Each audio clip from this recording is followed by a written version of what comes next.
one, and now here's one of our great sporting traditions. We've been going to the Crucible now for 40 years, the home of World Snooker.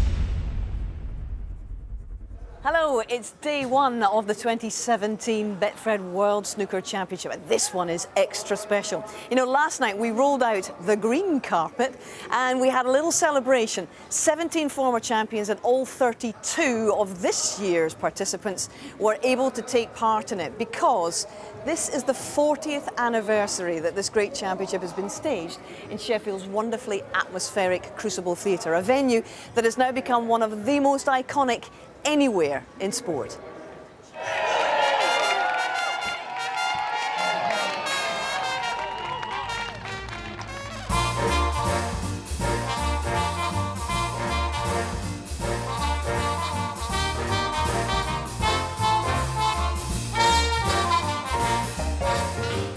Thanks, whoever thought this up. This was great. Okay. No, Ronnie, you know what to do.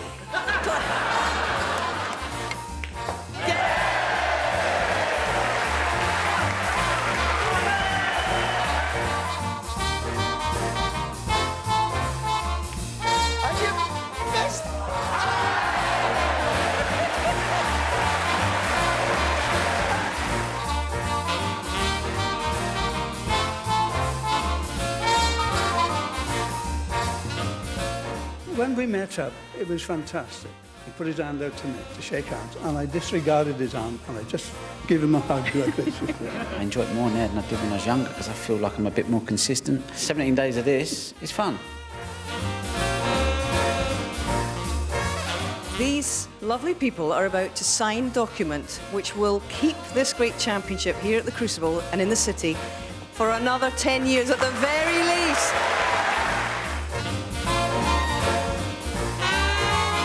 It's a fantastic tournament. It doesn't matter whether you've been here one time or you've been here 10 times, you still get goosebumps. Well, last night our commentary team were limbering up ahead of another 17-day marathon. What a team it is. 177 World Championship appearances, 17 world titles between them, the usual mix of expert opinion, a few laughs, some surreal moments, no doubt, along the way, but we are all in very good hands with these gentlemen. Well, as usual, for the first part of the championship, we'll be broadcasting from our studio inside the beautiful Sheffield Winter Gardens, and we'll be spending a lot of time too in the players' practice room because we'll be presenting every single session from one of these bases on BBC One or 2 or indeed on the red button. And then when the championship focuses in on just the one table from the semi-final stages, that's when we will make a new camp in our very compact and bijou table side home, and you really will get the best view in the house from then, as indeed will we. So that's how we're going to play it for the next 17 days, but this is our grand plan for the opening afternoon.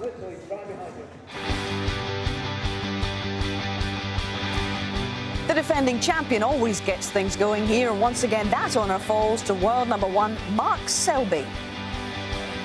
Huge respect to his opponent Fergal O'Brien, who survived a tortuous world record 2 hours 3 minutes deciding frame in qualifying to book his first Crucible appearance for 7 years. Meanwhile, Ronnie O'Sullivan returns for a 25th campaign, all thanks, he says, to the sports psychiatrist who's kept him hungry.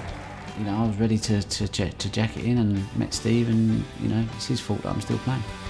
He'll take on one of 5 Crucible newcomers this year, the most in form of them all, Wall's End's maximum man, Gary Wilson. And whilst it's all about the players of the present, we'll enjoy a moment with some of the finest from the past at a recent Legends event. Well, Dennis, we're standing in front of the World Champions board here, some fantastic performances to win those tournaments. You turned professional in 1972. You're now in the commentary box. You're seeing every ball. How do you think the game's changed over the years? Well, the standard that the players are playing to, and there's so many of them, all the players that come here, they're quite incredible. All you have to do is look at the number of century breaks. It keeps increasing each year, whereas way back in the early years here, I think there was only something like 7 centuries made in the first World Championship. But of course, the players were only playing in a few competitions. You didn't have all the matches to play in back then.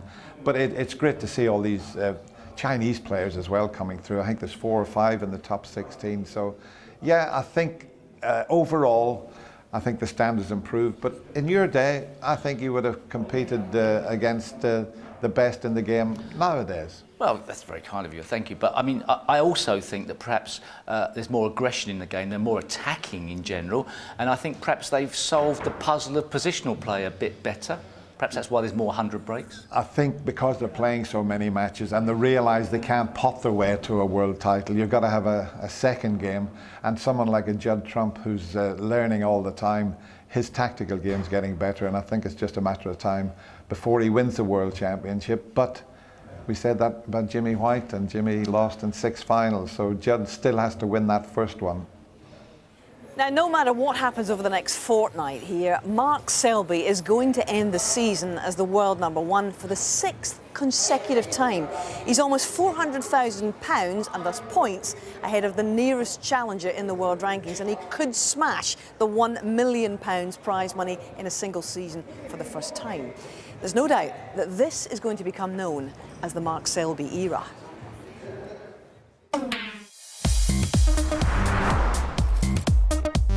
Well, I think it's safe to say that if you become world champion and world #1, you know your way around a snooker table, and Mark Selby certainly does. I think he knows his way around the table better than anyone currently playing the game, and he's just, you know, someone who's played him more than anyone on tour. I've had my fair share of him, and you know, he puts you in some difficult positions. You just don't know what to do half the time. Now, when he joined the circus, he had a very much a different bridge hand, didn't he? Because he used to have a massive length of bridge between the tip there back to his thumb and sort of thing, and then he's gone in more compact. Yes. Like that. Similar to you, I think. I think there was a lot of us came on the tour as juniors and young players who we were used to playing on, you know, tables that weren't as fast and not as good, and that technique suited us. But when you're playing on these super fast cloths and in TV arenas, you know, around the world, you've got to have ultimate control of that cue ball, and being a little bit nearer to it gives you that. It means there's less that can go wrong with your action. Your cue action naturally becomes a bit shorter, and that just means that less can go wrong. But it takes a little bit of getting used to. Now, he also has a strange characteristic of his head moves side to side when he comes in on the shot. Yeah, no, it's something that he definitely does less now than he used to, but there's definite movement there. As he's down on the shot, there's definite head movement either backwards and forwards or from side to side sometimes, but at the moment of strike, he's always in the right position. Now, I think among many strong suits, shot selection is definitely one of them. I think it's his strongest suit. I mean, you know, I perhaps personally go for the odd shot too many, whereas Mark never overexposes himself. He's always playing a shot thinking about what happens if it goes wrong, what happens if this doesn't quite work out, whereas somebody like me is always going, what happens if it works? He tends to lean towards what happens if it goes wrong, and that enables him to play in a slightly different way, doesn't take on too much damage, and means he's always there or thereabouts. Now, do you think that enables his B game to be so good? Why he wins a lot of matches when he's not quite at it? Yeah, because I mean, you know, we can all win when we're playing at our best. You know, when we're all flying in century breaks and making great clearances, you know, it's very easy to do very well.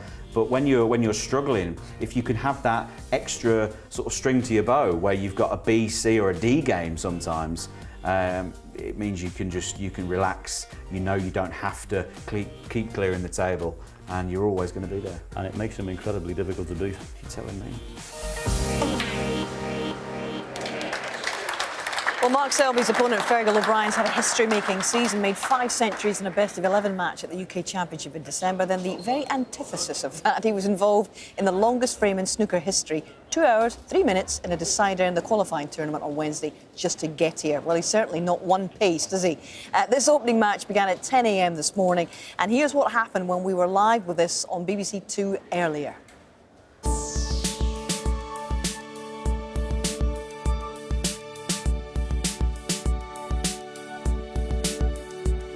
morning, everybody, and we're back. Played the cross double, got it. The reigning champion is one frame in front.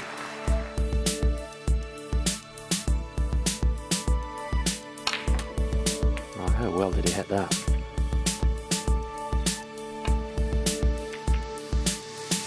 Chance missed, and that will cost him the frame. Thanks, I'm getting this. Yeah, good shot. So Fergal O'Brien 3-0 behind.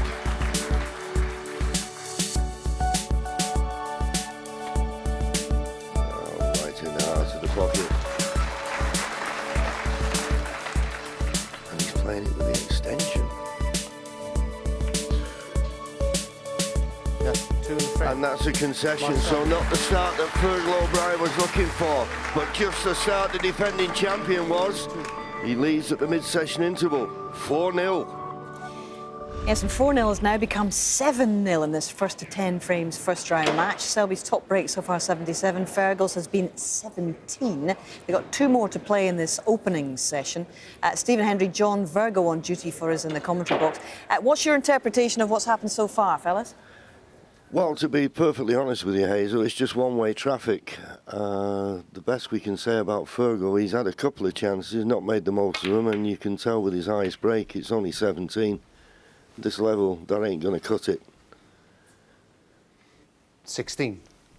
There was a sign, I thought, Stephen, in the last frame that maybe Mark was losing a bit of focus, as you said, being so far in front, but seems to have regained it now. 17. Yeah, I think we're going to see an example of his opening red. This is a fantastic shot. Fergal had missed a long red, but it shows you the confidence of being 7-0 up, playing an attacking way to cannon the red beside the black, and he's created this opportunity. 24. But yeah, he's long past the point of knowing they can't lose this match, and you say it's just a battle with himself for his concentration. Stay focused. You want every frame today. You want 9-0 to make tonight as short as possible. Go back home, a few days off, relax, watch everyone else sweat it out, and then come back for the second round.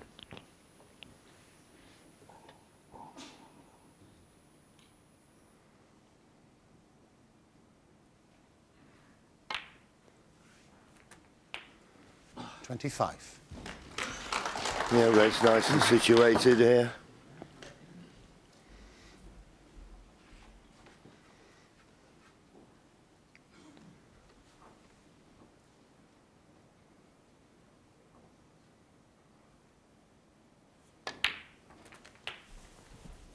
Well, decided to play for this red along the top cushion.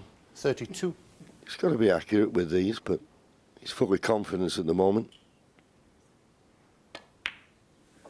33.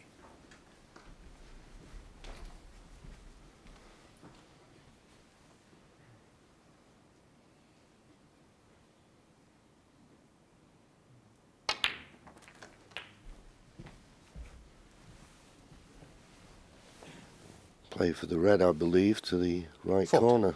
Just didn't get into it enough. Still got the one to the right middle.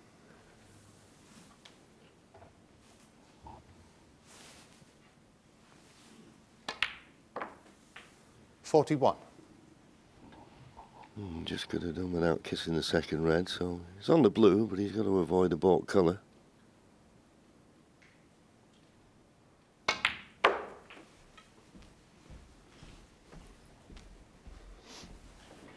I hit that beautifully. 46. Again, you can see the cue ball pick up pace after the blue had gone in to avoid the brown.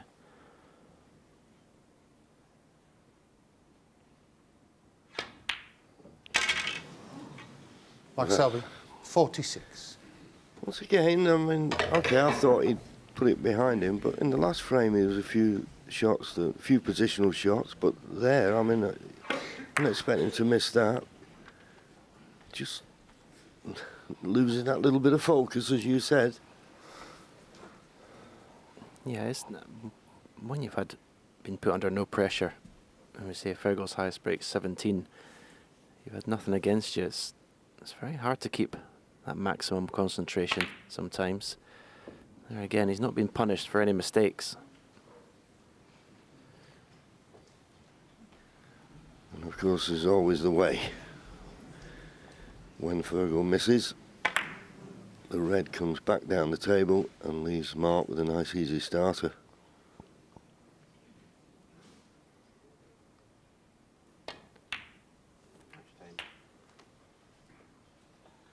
One.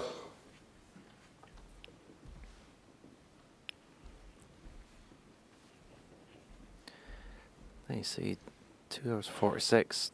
It's not too quick to say the scoreline's 7-0.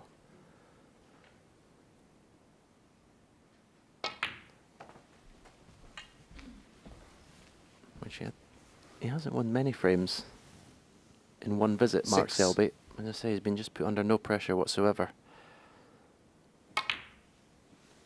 7.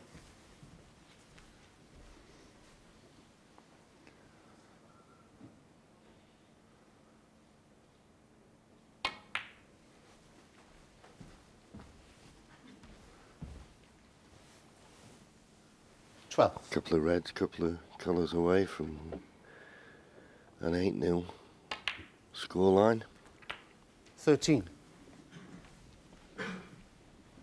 There's always pressure on the defending champion. We've seen so many shot results. The defending champion has come here and gone out in the first round. 2 of the all-time greats. Thinking of yourself, Steve Davis.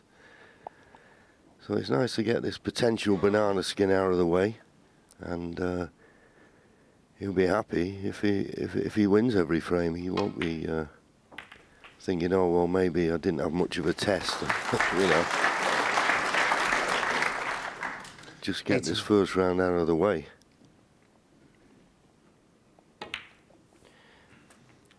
Yeah, I suppose it's nice to have come through a match where you've had to play well to win, I suppose. So it's swings and roundabouts.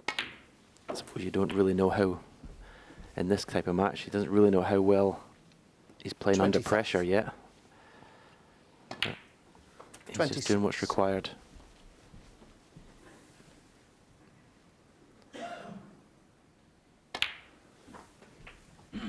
Fergal will just be so disappointed in the way he's played. He'll have been looking forward to this so much after qualifying. 32. Yeah, 3 qualifying rounds yet to come through. I know we're all making a story about the longest frame ever played in the World Championship, but he did really well to get here at the Crucible, and so far no reward for his efforts.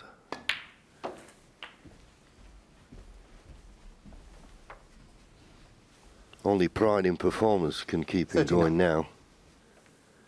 Chances of winning this match all but gone. I say all but gone because I remember one year when Cliff Thorburn was way in front of Nigel Bond, and 40. Nigel, did he come back from 8-1? 8-1 behind and finished up winning 10-9.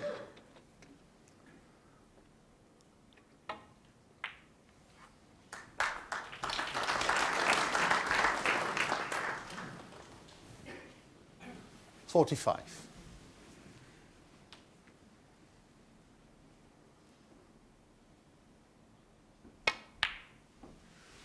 Well, it won't matter. 45 Fergal will concede, and he just marches on Mark Selby, not under any pressure, and now leads by 8 frames to 0, 1 to play in this session.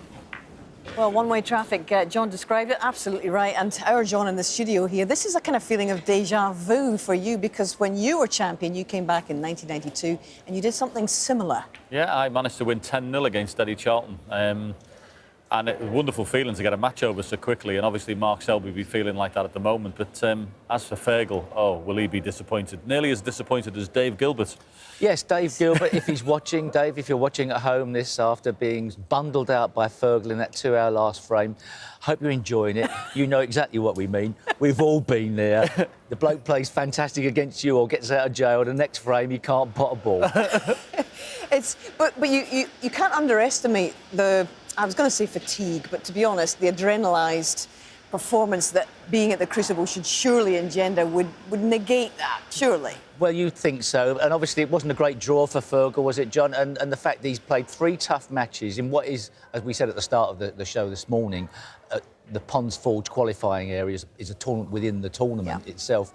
Perhaps he was mentally drained, perhaps more so. Perhaps it's just the days. It was pretty late as well when they finished, wasn't it? It is, but the thing is, he's got off to a bad start, and every chance that he now gets has got double and triple the amount of pressure it's had on it, because you feel as if I've got to get that first frame on the scoreboard. I don't want to get whitewashed, and then the pressure becomes more and more. You miss the pot, you're back to square one. OK, this is the last before the end of the first session, and it's certainly all going the defending champion's way. Yeah, there's a lot to be made of those qualifying and how much it takes out of you, but I believe that getting through them inspires you, but you need a good start, and Fergal didn't get one. Yep. Perhaps his game plan could have been different, trying to play the same sort of game that Mark Selby plays. Here's an opportunity, but he's got the whole arena now, John, watching his misery. Yeah. Another match, they've finished their first session, so all eyes on this table.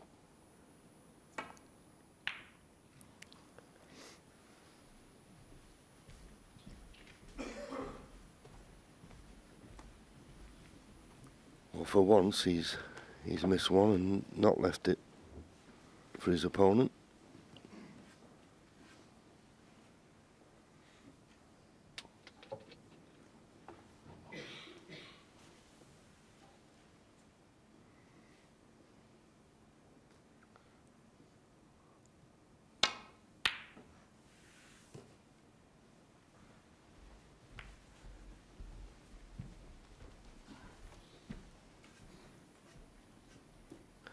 Possible pot to the far left corner. You just feel now that he's going to have to try and make something happen. As we were saying in the UK when he made those 5 centuries in that best of 11 match, I mean, that was snooker of the highest quality. It's there. Good shot. Not a bad kiss on the blue.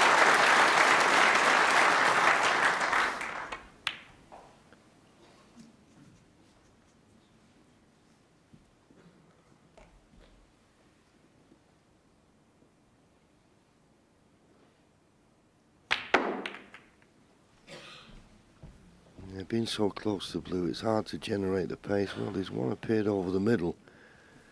6. Touching. As I say, being so close, you couldn't really get the cue through. You know, it'd be a danger of playing a push shot. But as I say, a red has come over the middle. Just drop it in, it'll be on the blue. And even if he's wrong side the blue, there's red in the baulk end to play for. So just roll this in. 7.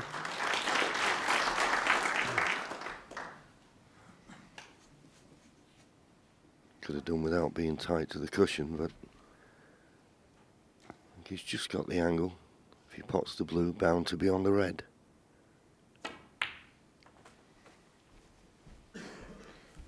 Played it well. Good shot. 12. If he's dead straight in this red, this needs good striking. Screw the cue ball. Exactly the path where his hand is now. A slight bit of angle. 13.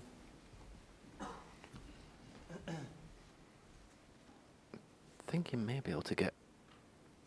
Well, he's looking at the brown to middle for the red and baulk. I was going to say maybe I'll be able to pop the green and go get into the bunch.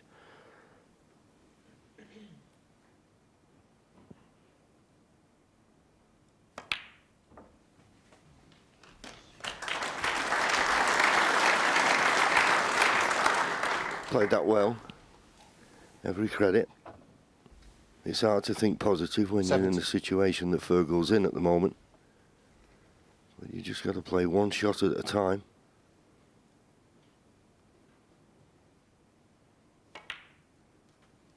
$18.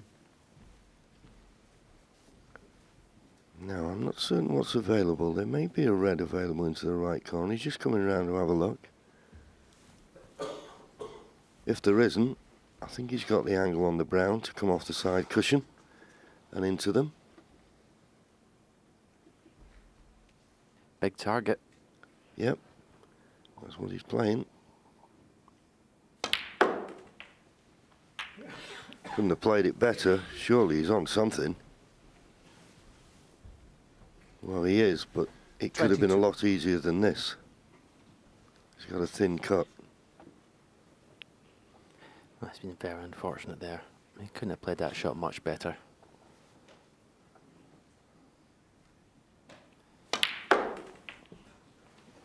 Yeah, hit them perfectly.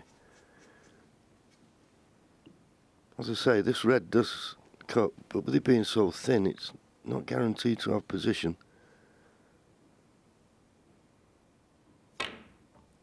Potted it well, needs to come in and out of the port to be on a port colour. 23. Couldn't have finished much worse. Okay, he's on the brown, but wrong angle to get the cue ball back up to this end of the table. Brown. Oh, I was going to say, come on, Fergal, take the brown on. Keep this break going. Fergal O'Brien, 23. As you say, every credit, I suppose. He's still playing the right shots, he feels. But I thought perhaps it was worth trying to just keep that break going. Yeah, well, I know a lot of players would have thumped the brown in the middle, screwed off the port cushion. I don't think that's part of Fergal's game. Is this hard enough? Foul. And a miss. Not quite. Missed call, Fergal but O'Brien full. may not be taken. He's got a chance of a red here to the right middle. See no reason to have it replaced.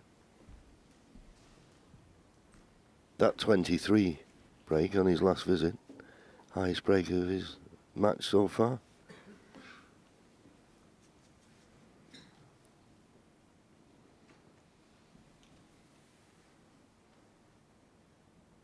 Pot this, bound to be on the black.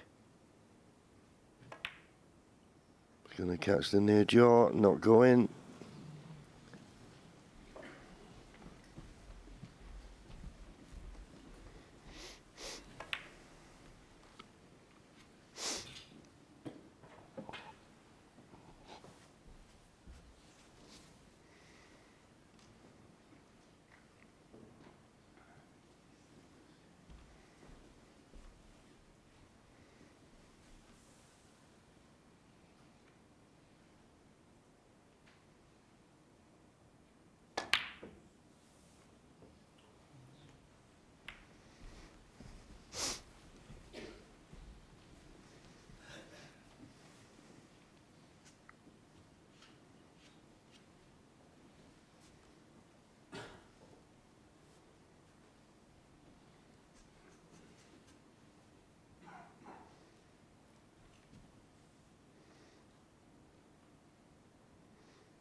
I think we may see Mark play another double here.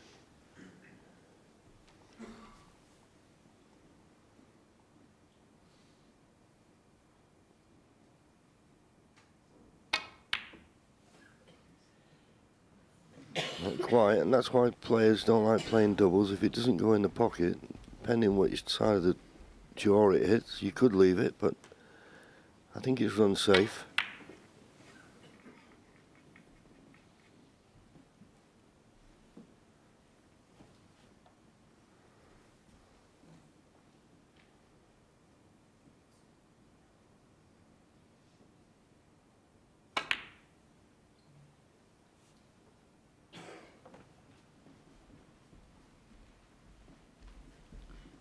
That red was running loose, but I think it's covered.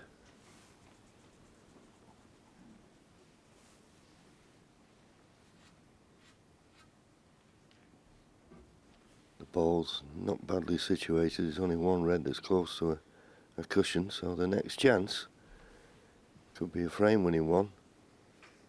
Fergal would love it to be him.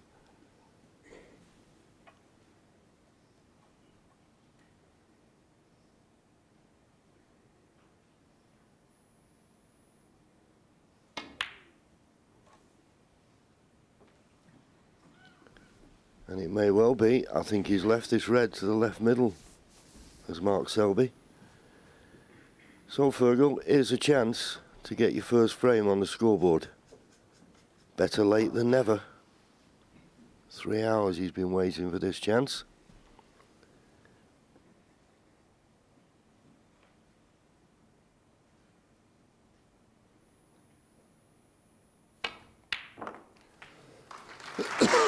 One.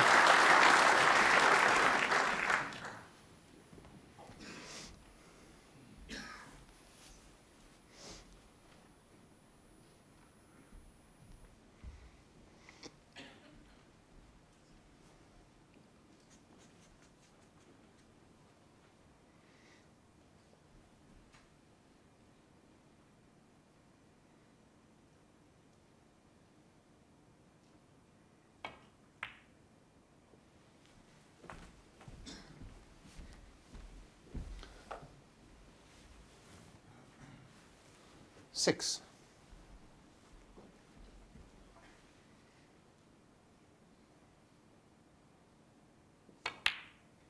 Seven.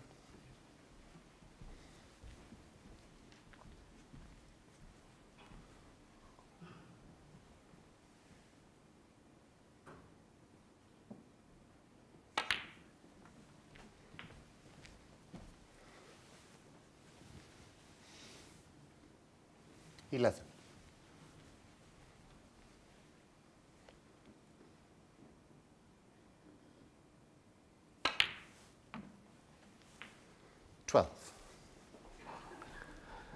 Just got the angle on the blue to play for one of those two reds just above the black. Well, a little bit too straight on it to do that, but no problem. Still in good shape. 17. Just got to keep his concentration now.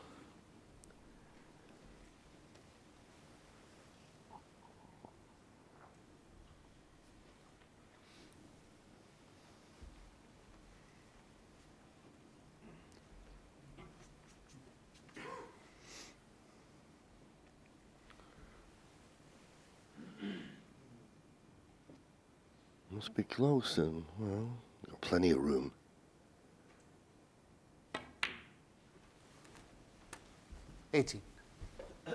Okay, the lights have been a bit further away from the cushion than this, but looks a natural just to roll the black in and bounce off the side cushion for one of those two reds just above the black.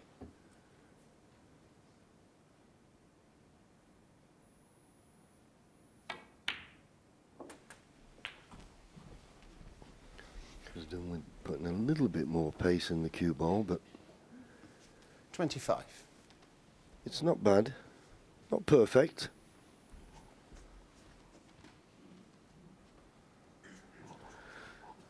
Couple of reds, couple of high value colours. Should see him with his first frame on the scoreboard.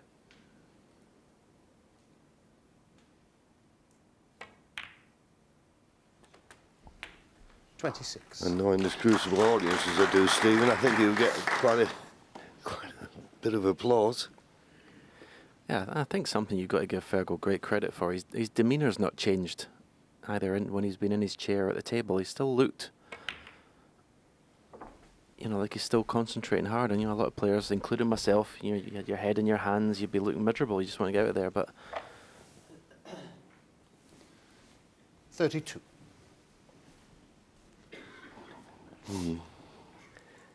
He's looking for one more red, but it's not as easy as he would have liked. One more red will put him 60 points in front with just 59 remaining.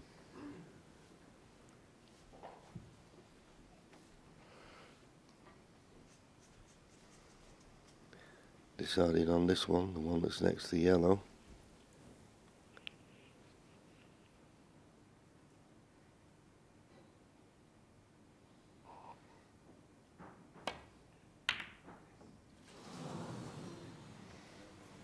Not there. Fergal O'Brien, So 32. this frame isn't over yet.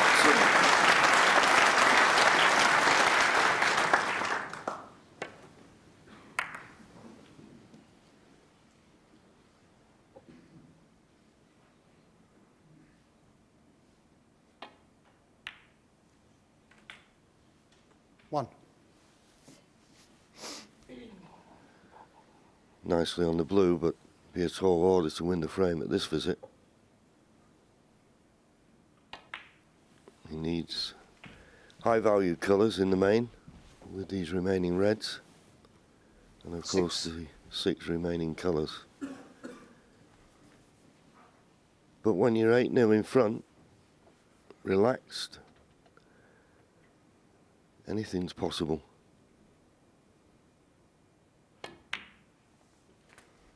Seven. And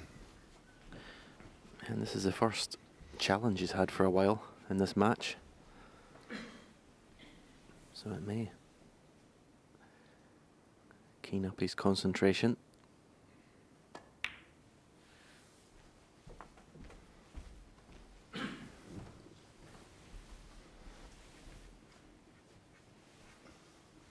$13.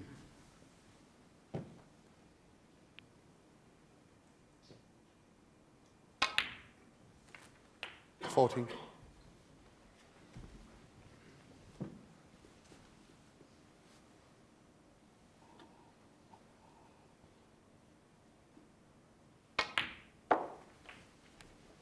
That blue now puts Mark 40 points behind, 43 remaining. 19. So you're going to need high value colours with these last 2 reds. Well, I might be tempted to play the other red here myself. Yeah, so would I. If he knocked it in, he'd be on the blue, and then another red and a black, and he could win the frame by 1 point.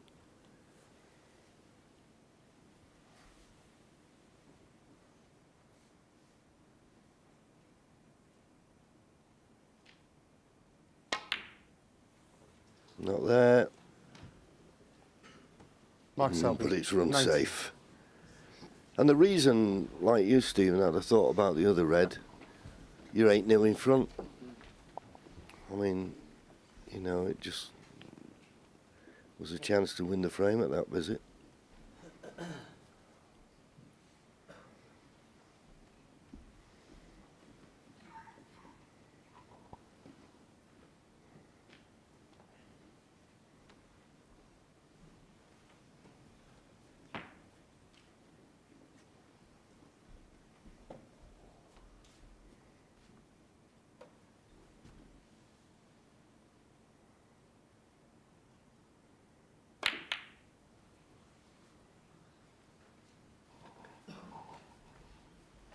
Well, I do think he purposely tried to run the red into the black to knock the black safe.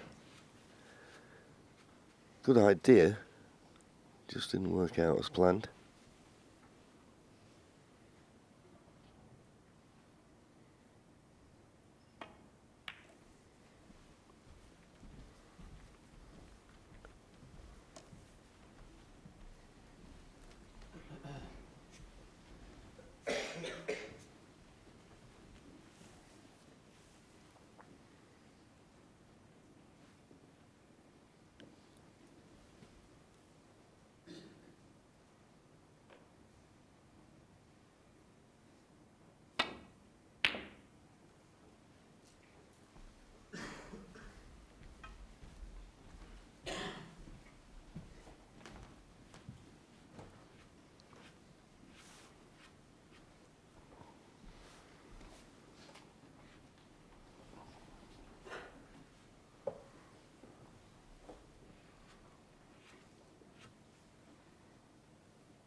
Fergal just needing a red. You'd think he'd take this on.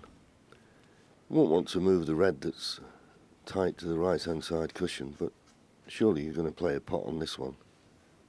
If you knock it in, you've won the frame. And you wouldn't fancy your opponent clearing up, even if you left the red.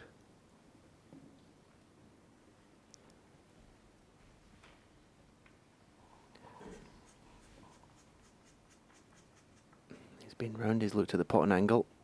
So you're right, Johnny has to play this.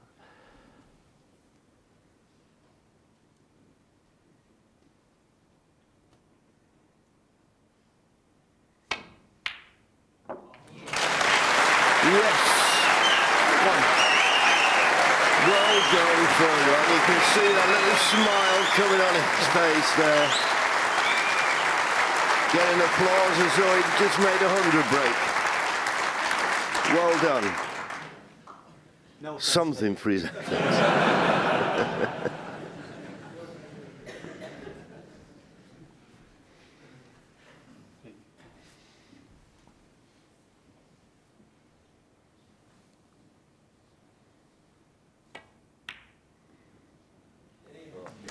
And that will mean that we go way back to the table now for Mark Selby. 7.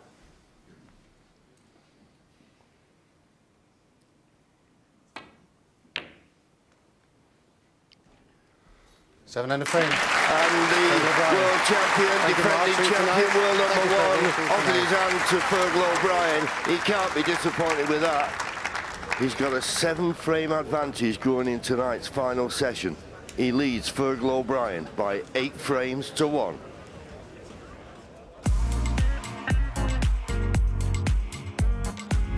Our champion Mark Selby already in a commanding position against Fergal O'Brien. One Welshman in the draw this year, Ryan Day up against Zhao Guodong, 1 of 6 from China. Neil Robertson taking on the lowest ranked Noppon Sankan. Marco Fu enjoying a superb season. The returning Luca Brissell's who he plays. 17-year-old Yan Bingtao against an ex-champion Sean Murphy. 5-time winner O'Sullivan on cue against debutant Gary Wilson. Liang Wenbo faces Stuart Carrington, knocked out Mark Williams. Last year's runner-up Ding Junhui against Chinese new boy Zhou Yurlong. Battle of the ex-champions Bingham against Ebdon. Kyron Wilson facing Yorkshire's new boy David Grace. Northern Ireland's Mark Allen against Bexhill's number 39, Jimmy Robertson. 4-time world champion Higgins meeting Martin Gold, that's a tasty one. Finalist here 4 years ago is Hawkins against Ford. A real bruiser this, Ali Carter against Graham Dott. And so is this, 2 friends and fellow Glaswegians McGill facing Maguire. And joint favourite Judd Trump takes on Rory McLeod on Tuesday. And Judd Trump, that joint favourite, along with Mark Selby. And Mark Selby certainly living up to his favourites tag this morning. That was pretty emphatic stuff. A lovely smile on the face of Fergal O'Brien there. And you almost feel a sense of relief for him as he got over the line in that last one. Oh, very much so. I mean, he'll have been slightly embarrassed by his level of performance today. I mean, up until the last frame, his highest break was 17 in the match. So Fergal, we know he's a proper player. He's just obviously had a really bad day at the office. Yeah, well, it's top break 32 in that match, and interestingly, he scored 181 points in that match so far, the lowest in any match at the Crucible, 191. So he's got 10 points of work to do to avoid yet another record. He's had a few of those this season. How do you assess the damage from Fergal's point of view? What is it like to sit in your chair? Because you've all been there, guys. You know what it's like. Yeah, it's horrible. It feels like the game's slipping away from you, and you feel helpless about it, and you're obviously trying hard to get back into the game, and the harder you try, the worse it gets.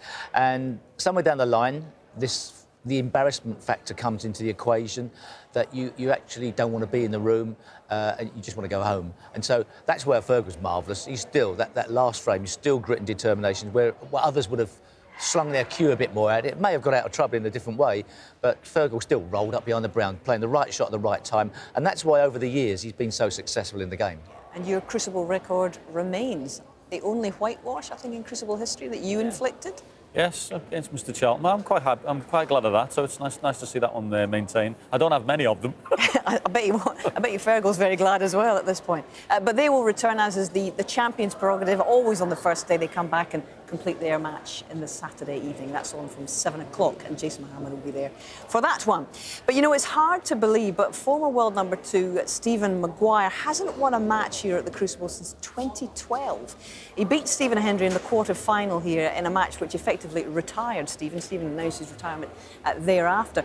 But it seems that Maguire's record at this great championship has suffered as well, because he was beaten in the semi-final that year and he's lost in round 1 in the 4 years between then and now. So he's a qualifier this time. How will that affect him? Is the writing on the wall again, or perhaps maybe even on the page?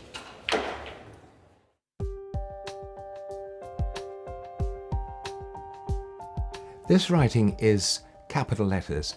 Capital letters are usually somebody who's trying to protect themselves from allowing anybody to get a feeling for who they are. It's called putting on a uniform. So here is somebody who's got quite a lot of willpower, and there's no right margin, because if you look at the difference between the left margin and the right margin, it's quite a narrow margin. So here's somebody who wants to get on with things. There is 1 or 2 points which show defiance. Look at this K, for instance. You have this enormous aggressive shooting up to the right, and that's known as a defiant structure. If you look at this side, where the curve is right over to the left, here is somebody who's quite protective. If it curved in the other direction, it would be somebody more open to symbolically to the outside world. So here's somebody who's quite defiant. In addition, their O's have got these angles. So again, quite tenacious person, because when you have angles where there should be more curves, it's like a fist, and he's putting a fist in place. The words have a number of twisted letters in them as well. If you look at the slant of some letters, they go in a totally opposite direction to the letters that are next door. Now, this is known as twisted writing, and here is somebody who needs to be in control. They need to verify. They want to take arguments a stage further. Somebody like this may start quite strongly, but then his writing flattens out. So the way he pursues his aims starts with a bit of flourish, and then there's a slight flattening out. So there may be some difficulties in long-range planning, that variability, that slight emotional difference, but a nice bit of aggression and checking and fighting. So a reasonably good competitor.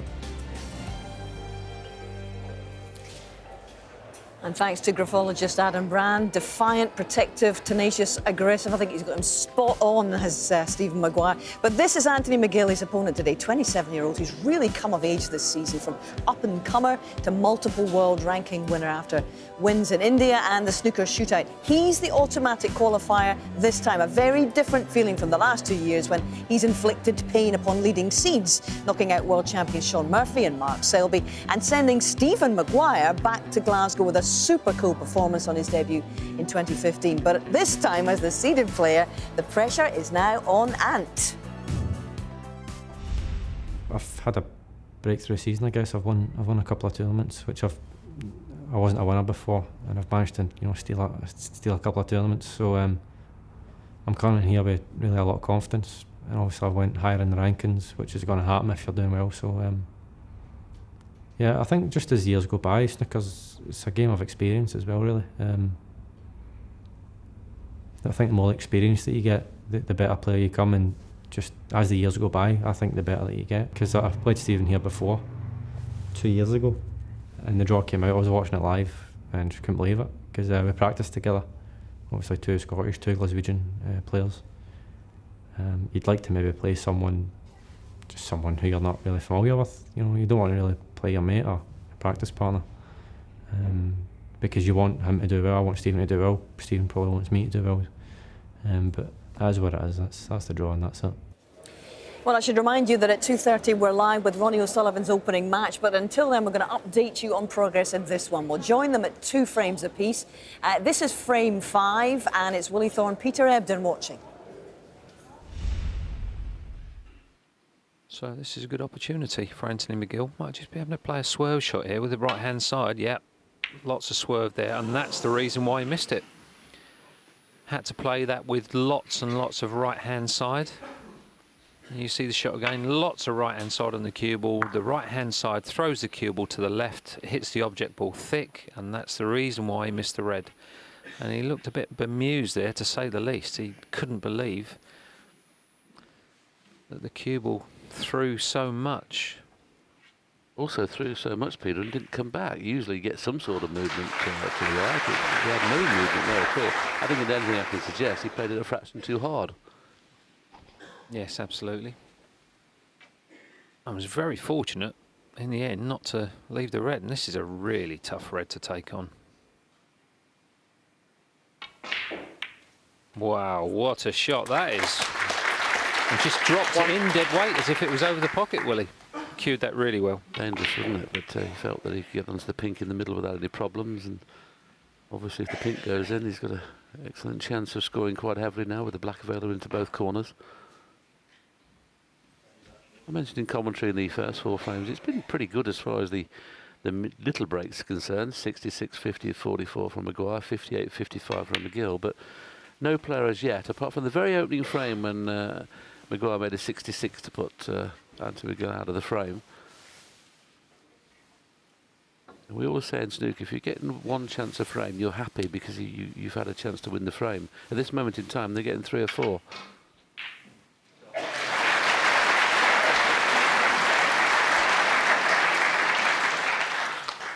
Seven.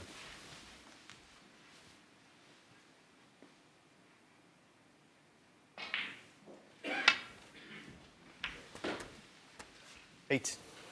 I think it's been very interesting so far, Willie, that we've seen both players now miss balls when they've been using extreme side and hitting the object ball thick. So obviously this cloth is throwing considerably with side, which is one of the reasons why players like to play as much plain ball as possible. Do you think it could be the fact that the tables, obviously its first match is on this morning, and they haven't had time to have the heat on the tables, and the table heat is on for 2 or 3 days, and maybe there's a little bit of dampness in the cloth? Maybe could that be a problem? Normally if there's dampness, you tend not to get so much throw, you tend to get more grip. So I'd say the conditions are playing very good out there this morning. Oh, it's a lovely shot from Steve Maguire there. Really well controlled. Played the screw shot through the red. Very, very well controlled. That was an excellent shot.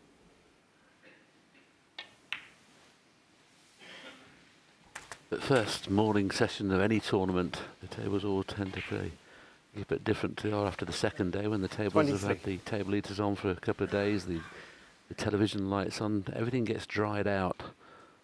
And I'll be surprised in the next half a day or so if the side's pushing in as much as it is at the moment. And it's an excellent opportunity here to play the arc into the pink. Don't hit the pink full ball, just play the deep screw so the white goes through for a minute and then comes into the side of the pink rather than the full ball, and he can career through the pack of reds here, knowing that he's bound to be on the one near his hand. Just needs to miss the pink on the way to go in. Well, he just played the little cannon into the pink, and I'm surprised because Maguire normally plays the aggressive shot, and that wasn't the aggressive shot. That does surprise 31. me. He could have arced that round that pink, couldn't he, Peter, and screwed back through them and opened them up. Yes, as you say, Stephen normally takes the first opportunity to open the balls as much as he possibly can, plays very aggressive.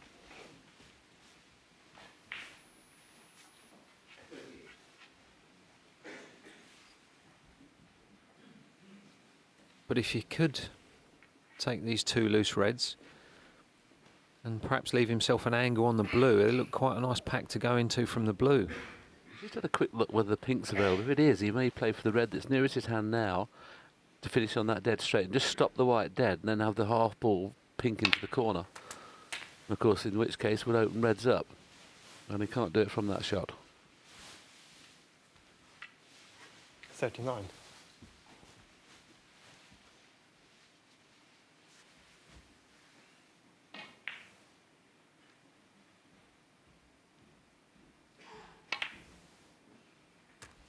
Oh, does he have an angle on the red to go into the, sorry, on the black to go into the reds? Obviously not this time.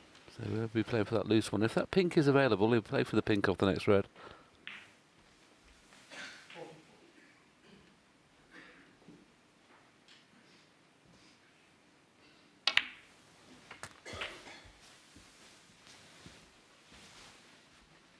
Well, we'll know after this shot, because he's finished absolutely plumb on this red to do what he wants with the cue ball. Anyway, just having another look now to see if the pink's available. If it is, he just needs to leave that cue ball low on the pink. And this could be a frame winner, this shot here. If he gets nicely on the pink, will open them far and wide. Well, the shot that we saw just a few seconds ago, Willie, this pink is actually quite tight. 48. Doesn't go clearly. There's only a slight gap there.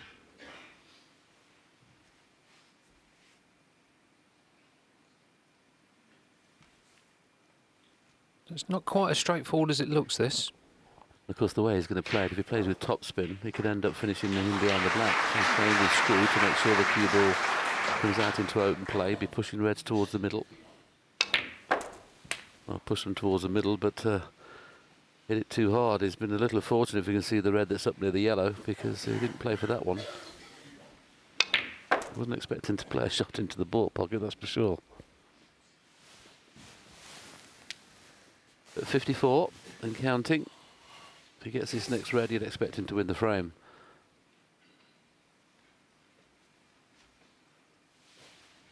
$54. Stephen's also got some insurance if it were to go wrong, with the red being on the baulk cushion in between the yellow and brown.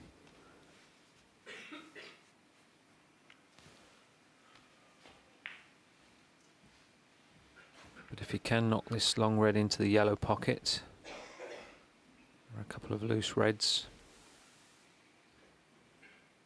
that go as well.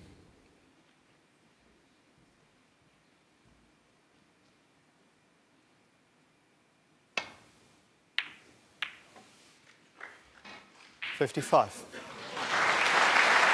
Very good shot on the red. He's on a nice angle on the blue as well, just to drop this in for the red into the right hand black pocket.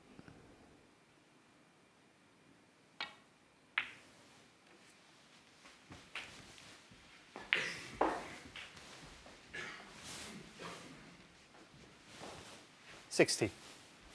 And that should really be the end of the frame. Stephen Maguire on the verge here of going 3-2 up.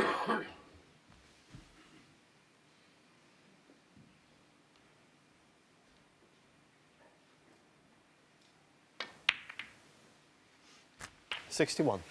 And that's just about perfect.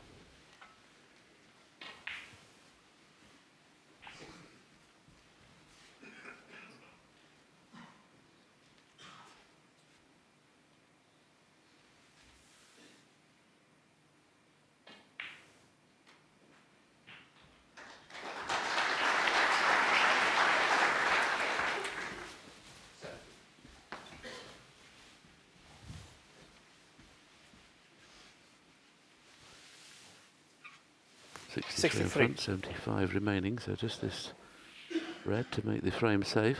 Well, red and colour, with the red being a bit on the baulk cushion there, but red and colour. We may see our first century of the match here now. 64. Nice break previously with 66 from Maguire.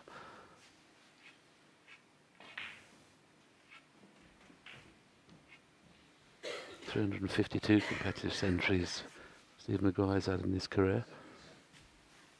Not many players have got past the 400 mark. He's a very, very good break builder. Just making sure of that blue to put the frame safe. 69.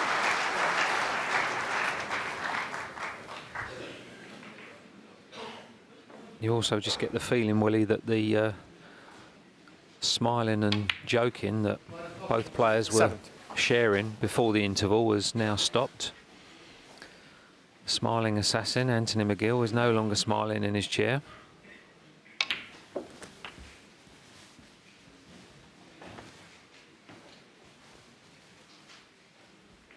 $77. And personally, I think it will be a better match for it as well. Well, the way it started, it looked like being tremendous, didn't it? 58 and 66 from either player. 78. And I thought we were going to get 60 above in every frame.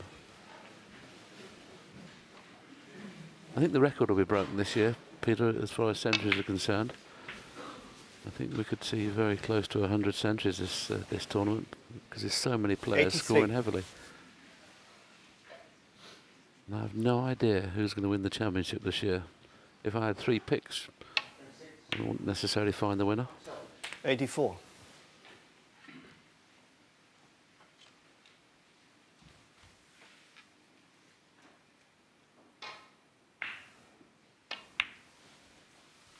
Break goes to 91, which is a little unfortunate because he's going to have to need that last red. So what he'll be doing here is playing for a baulk colour, I would suggest. Or even half ball blue would be handy to knock the red into play, but well, he's played to move the red out now. That's quite clever. Oh, unlucky. Unlucky. 92.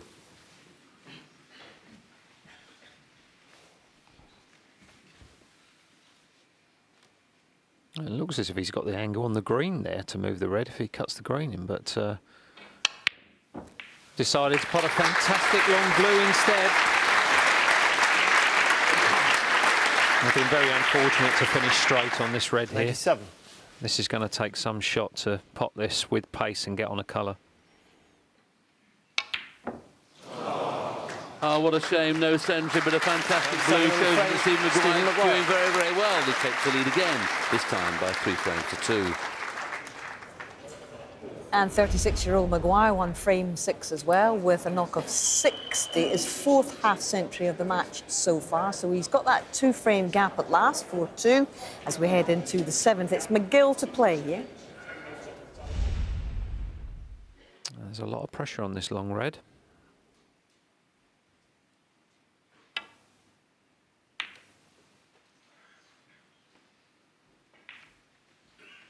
And that's what can happen.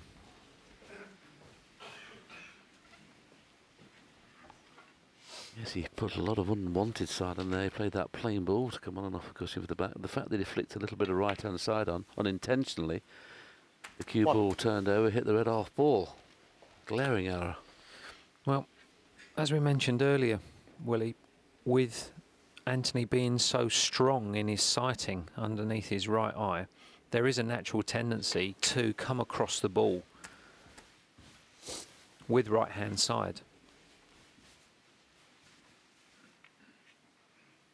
Of course, the fact that they've been missing everything thick, he may have been thinking, you know, if I do put a little bit of right-hand side on, I'll still be okay, but completely mishit it, and it could be very costly indeed, the way Maguire started this second session of 4 in this match.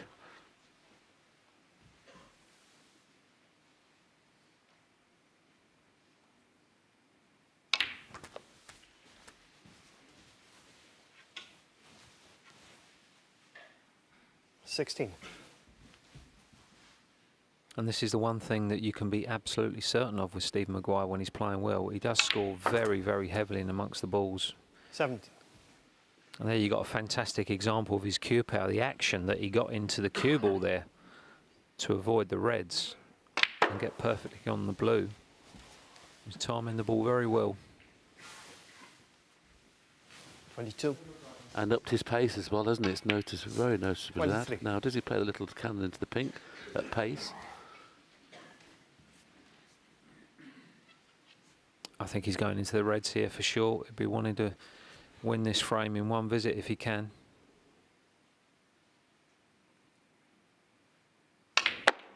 And there's your answer. Although he's not played that very well, to be perfectly honest. Didn't get the cannon that he wanted there.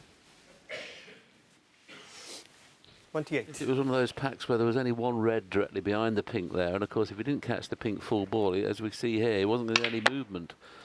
And that's exactly what's happened. OK, he can pot this red, and he'll be using the pack of reds to screw back for... Well, can he run through and get on the black? If not, he'll be screwing off the pack to get onto blue or baulk colour. Well, he could get the gap. 29. Where's the cue ball going? Very quick, Peter, isn't it, this table? Yeah, very, very quick. You take the green into the green pocket, play for the red into the right centre.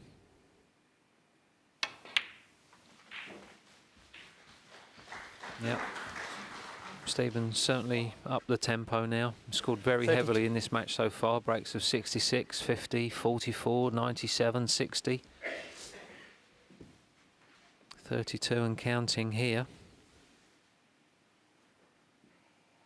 This is 2 frames in front, and he's double the points in front. He's outscoring Anthony McGill by some 200 odd points in this match so far.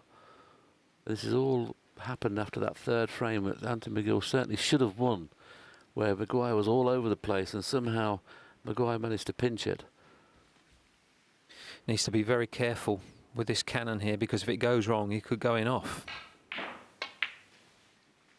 Oh, he's played that really well. Played that really well. That was a beautiful shot.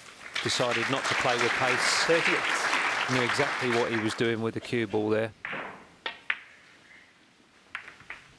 The danger of playing with pace there, if it had caught the top red, it could have gone in off into the corner, but worked that out very, very well.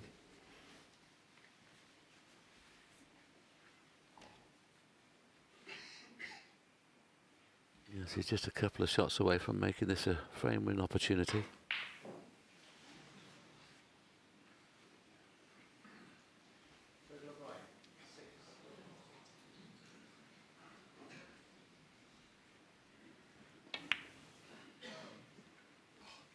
Oh, has that gone up the table, or did he get a bad contact? Stephen Maguire, 30. Sounded like a kick. It sounded as if that just went straight. Well, let's have a little look at this as we see it for the 2nd time. Yeah, just straightened up, just pushed it to the right-hand corner. That wasn't his fault, I'm afraid. Just a little unlucky.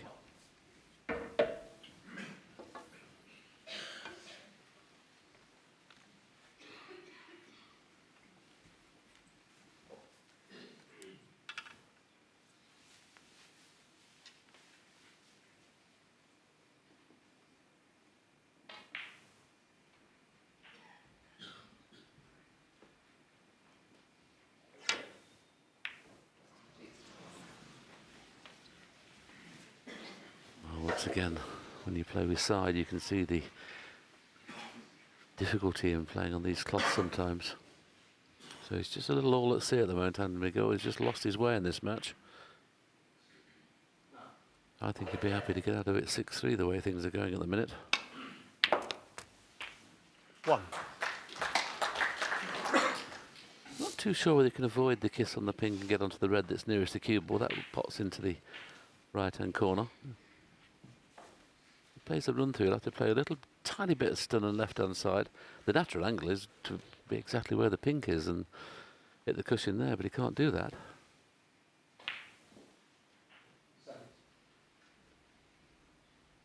He'll have to play a little bit of stun and just try and get the side. Didn't quite get it on, but it's on the red in the middle, no problem. 8.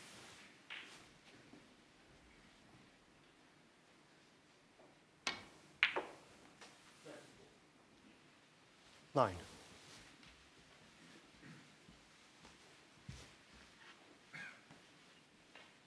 And once again, the speed of the table falling him. I mean, what a massive difference that is. If he finishes 2 inches short, it's frame over. Where he is now, he's got it to do. He can power the blue in and go round the table and finish on the red into the left-hand corner. But taking the slightly more difficult green to still finish on the same red, playing off 1 cushion this time, not 2. How's the pace this time? Well, he's lost the cue ball a little bit.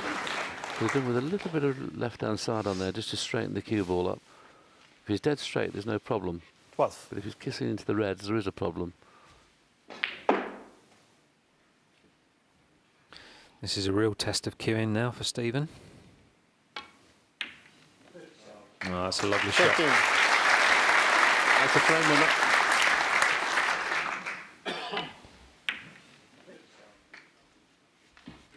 And he's got a nice angle on the black to screw in the reds, although it looks as if the bottom red of the cluster will go, providing he gets on it correctly.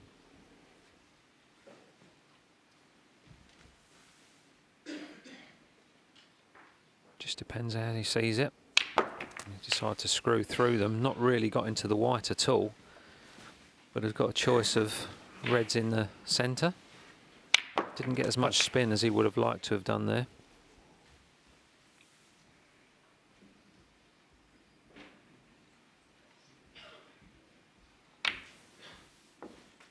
21.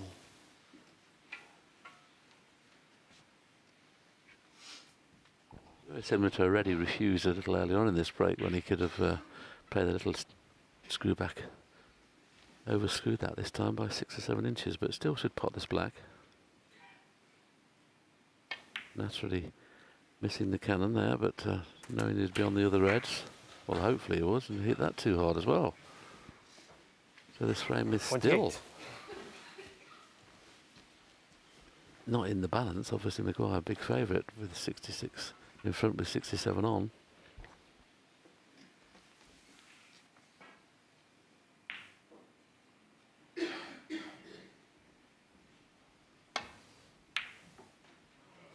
Oh, that's a lovely shot.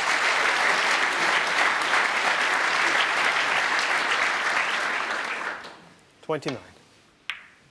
Played that very, very well.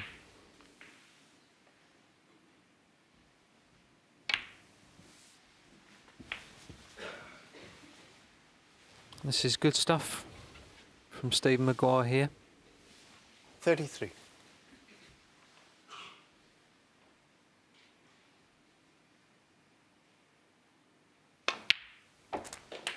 $34.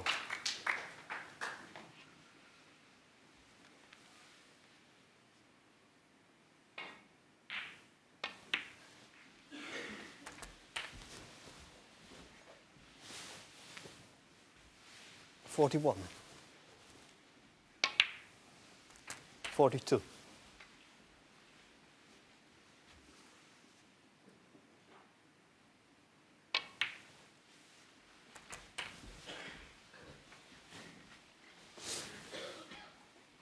$49.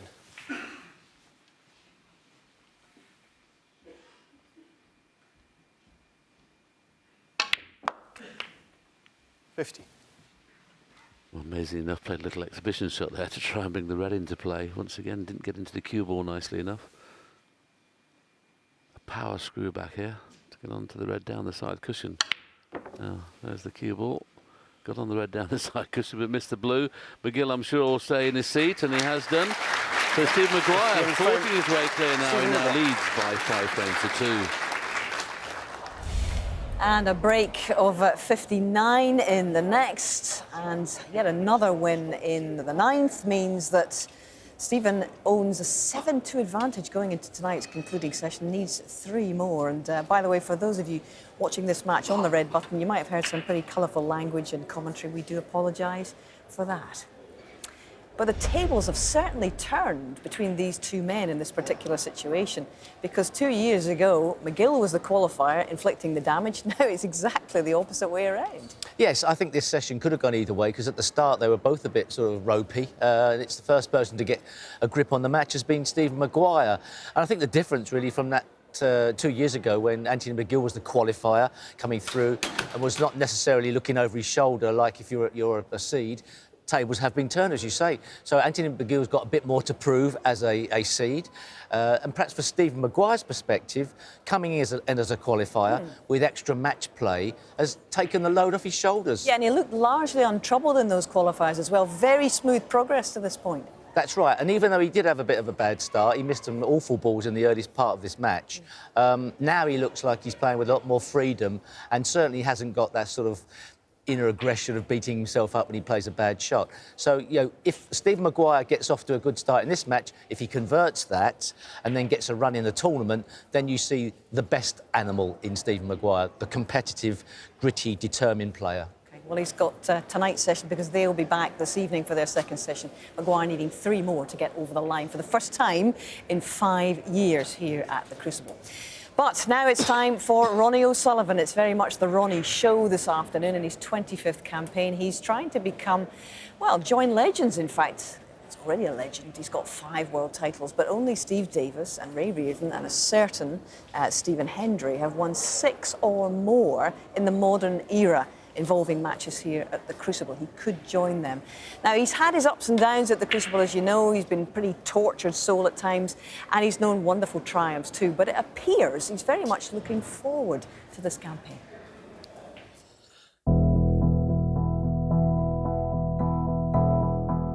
It's quite nice to be here, really. Like Sheffield, good place. it's like home from home really, because I've just got friends here and sort of, you know, I know all the people, the restaurants and that, so when I come in, we're always happy to see each other, so yeah, it's a nice place to come.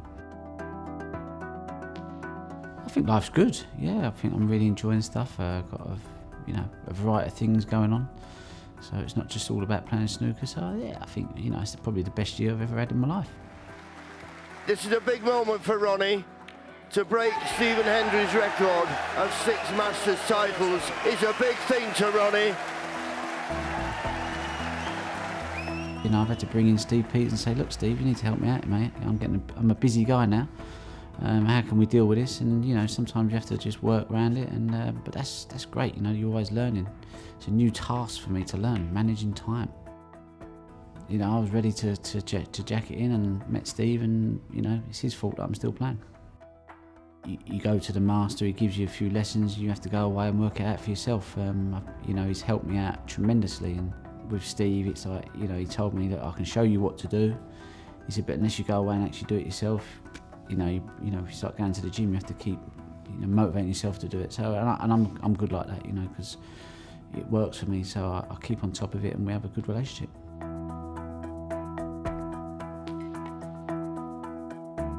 I just think I've got a busy May, busy June, busy July, busy August, busy September, so much going on, it's amazing.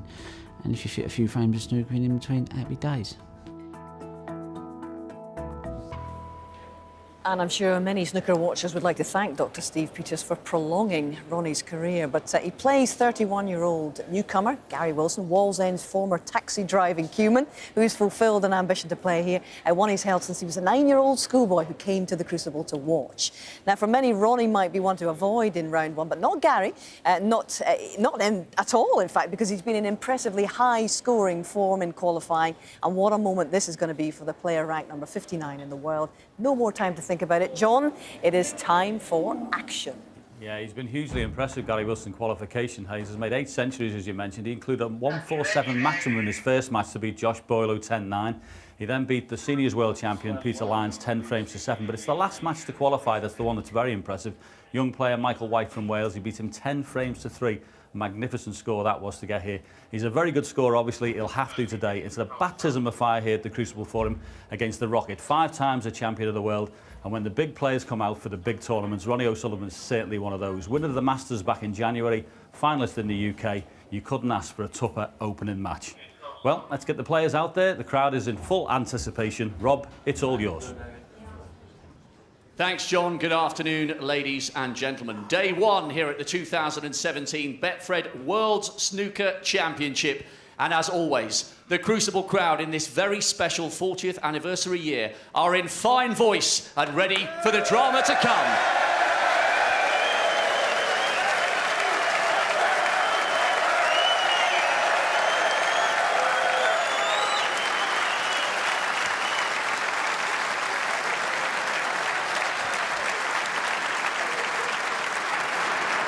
Please welcome a player emerging for one of the biggest matches of his career so far. A superb run to the semis at the UK Championship last season, but this is his first appearance here at the Crucible. All the way from Leeds, he's Yorkshire's very own David Amazing Grace.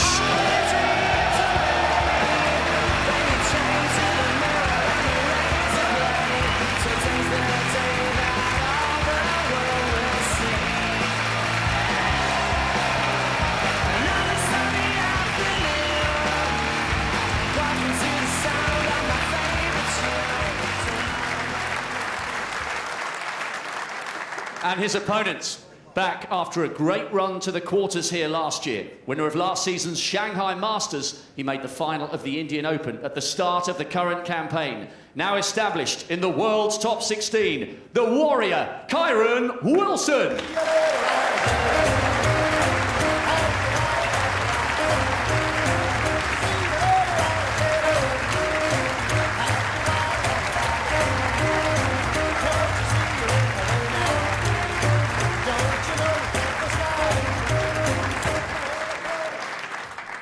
And on table 1, please welcome another player who's done it the hard way through qualifying to make it here for the very first time.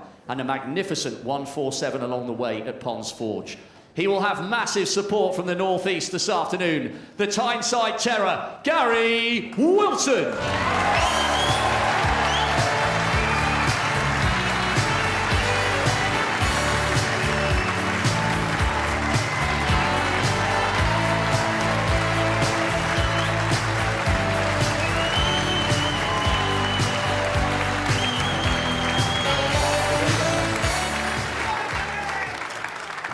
And finally, a player emerging for his 25th Crucible campaign. Here after a record-breaking 7th victory at the Masters in January. 5 times a champion of the world. Blink and you'll miss him. The Rocket, Ronnie O'Sullivan.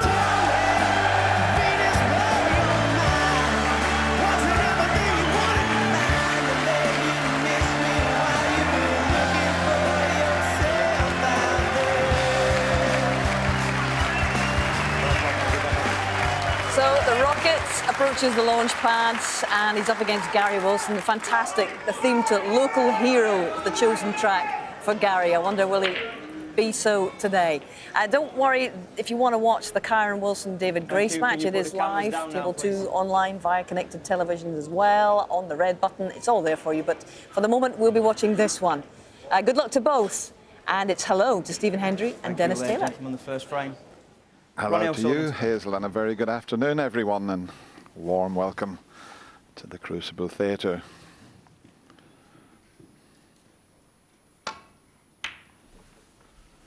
Ronnie gets the first frame underway, and a pretty good break-off.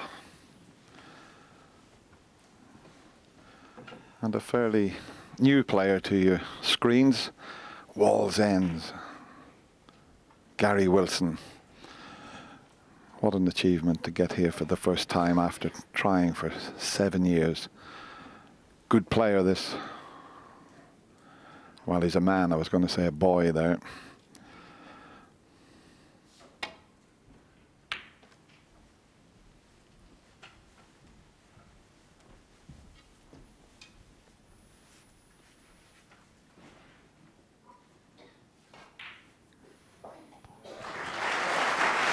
Very interesting to see what form Ronnie O'Sullivan brings to this World Championship.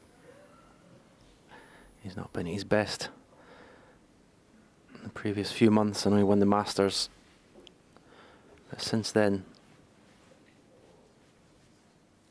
he's not been too impressive. So we all know if he can bring his A game here, Dennis, he wins. As simple as that. His best game is better than anyone else's, and that's easier said than done.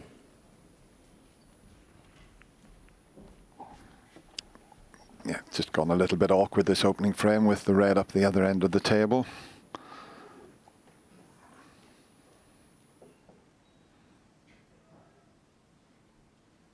This is the second time they've played. He has played Ronnie once, and Ronnie beat him 5-3, so he took 3 frames off the Rocket. That gets the frame back to normality, sending that red back up the table, but it needs to pull up a little bit. I think Ronnie will be having, well, it hasn't come far enough. That's very difficult, but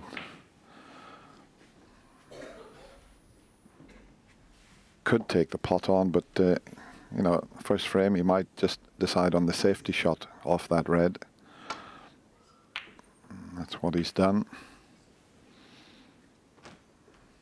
Just knocked the black onto the side cushion, so that's made it also a little awkward.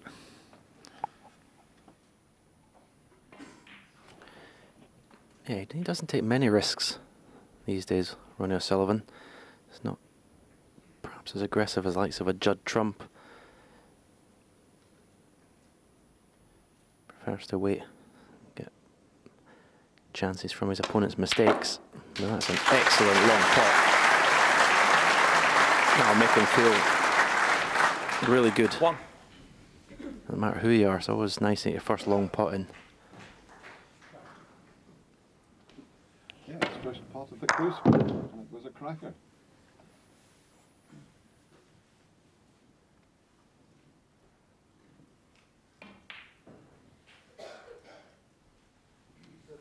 Green ball. Yeah, he just travelled a little bit too close to the blue, but he can get past to the green, which will take him back up to the reds.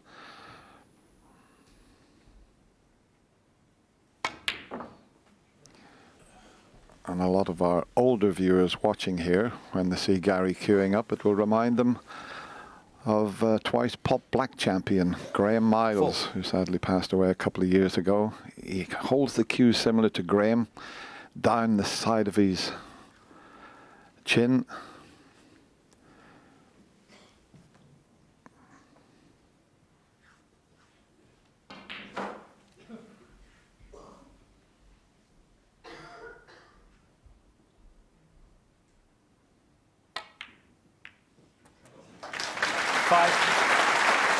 But make no mistake, he's a great player, is Gary.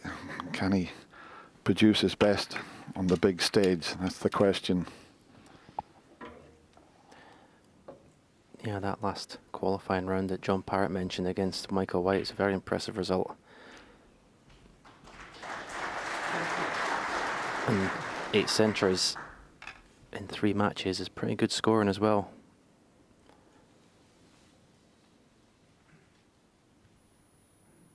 It's a tricky little shot. Play it slowly, give it more chance of it going in. Decided to play it at pace for the red to stay in pocket, but that wasn't easy.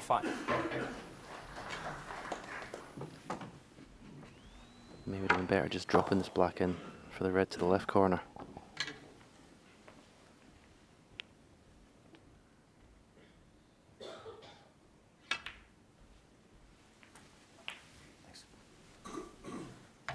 One. I think he's left enough angle on the black here to get out for that red above the pink. I'm not sure if the one at the back of the pack pots into the right corner.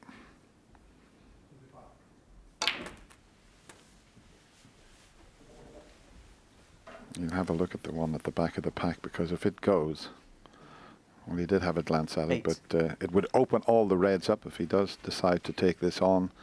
I mean, one shot here, and you know what Ronnie's like. He likes to get the balls open as soon as possible.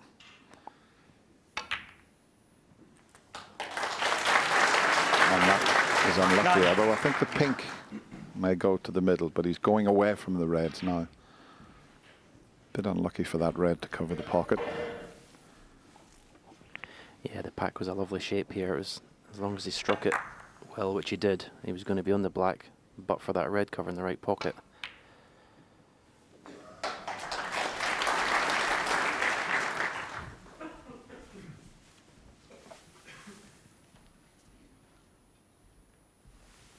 $15.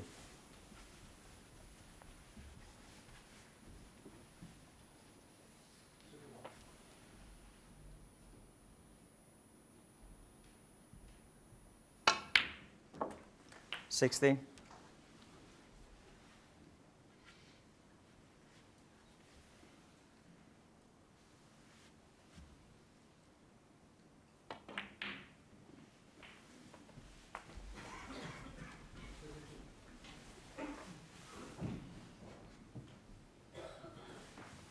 $21.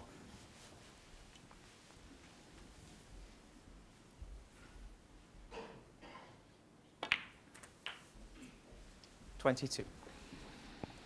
And you heard Ronnie talking about Dr. Steve Peters. That's the gentleman there that's helped Ronnie for quite a few years now, and he certainly has worked wonders with him.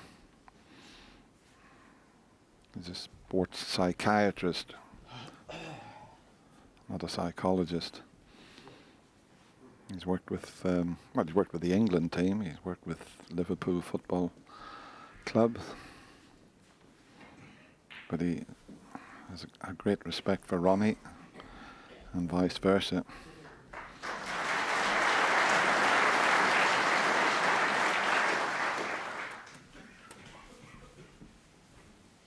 Delicate little one into the middle pocket now. I'll have to use the other red 29. to screw back off to get nicely on the black again. No 30. problem.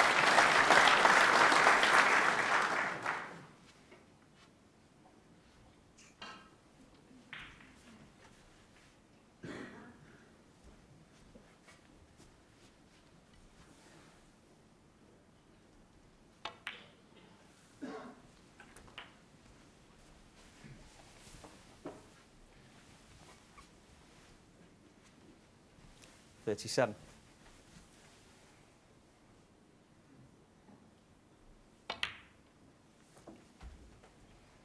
38.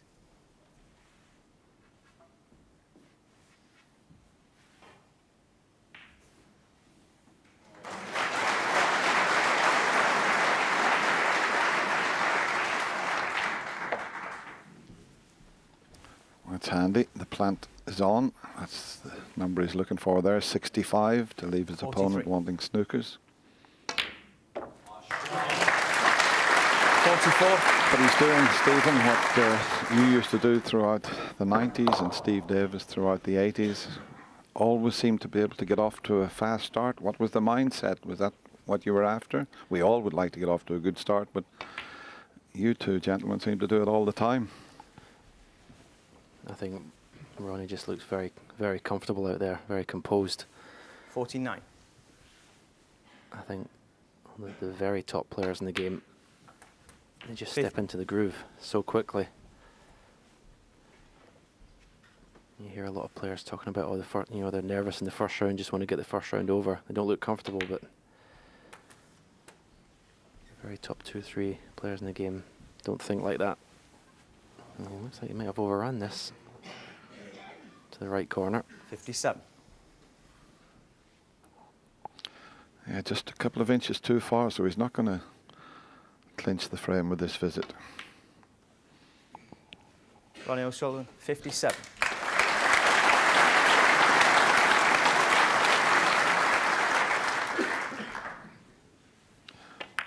Just a little bit too much pace on it. Such fine margins this game.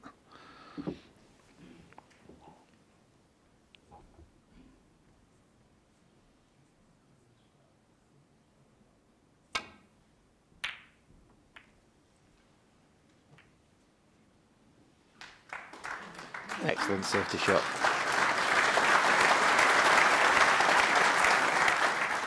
The only bad thing is put 2 of the reds on the black cushion. Already 1 safe on the left side cushion. So if he was to get a chance, it wouldn't be an easy one. Ronnie catching that safety shot far too thick. So that excellent safety shot has provided an opportunity for Gary Wilson to get right back into this first frame.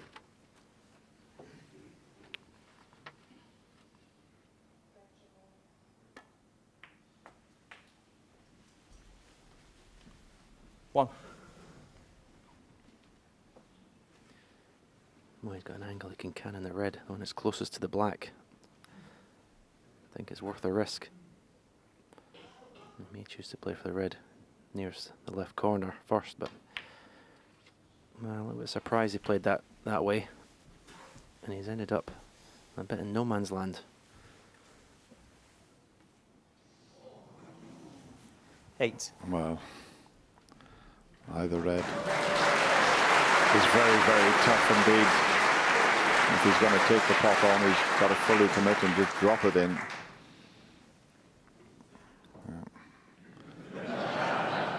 This to give him a possible chance. If it doesn't go in, the frame's gone. Well played, very good. 9. I'm not sure he's got an angle on the pink to pot it and move that red as we show you this very delicate clip along the cushion. He's still got the red near the left corner that's available, but I don't think he's got the angle to move the one that's tight on the side cushion. Might have.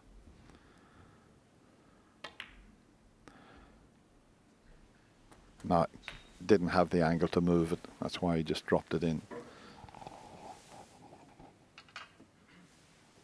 50.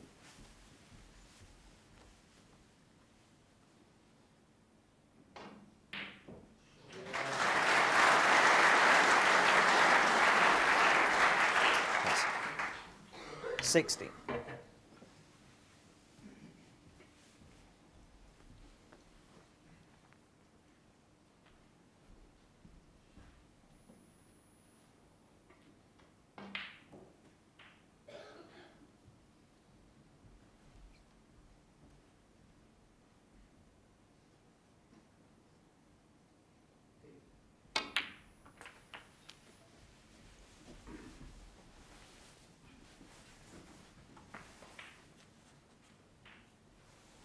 23.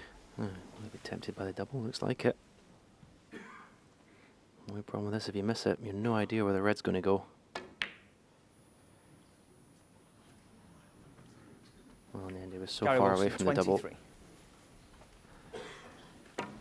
He didn't, well, certainly not left an easy opportunity.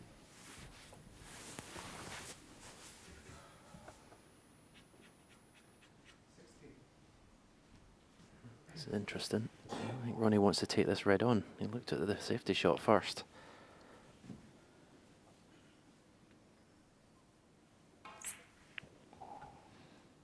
You'd normally get down and take this on if you got that in the blue. Gary'd only be able to tie, but as you say, Stephen, you seem to be looking at the safety shot, which maybe tells me he's got some sort of game plan not to risk too many, which is unlike Ronnie. Well, I must admit, I'm shocked he's not already taken this red on.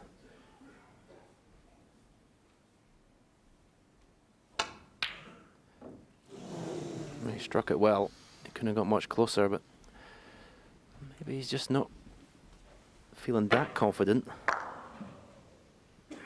Was looking for an alternative shot, but didn't see one, so kind of forced himself into taking it on.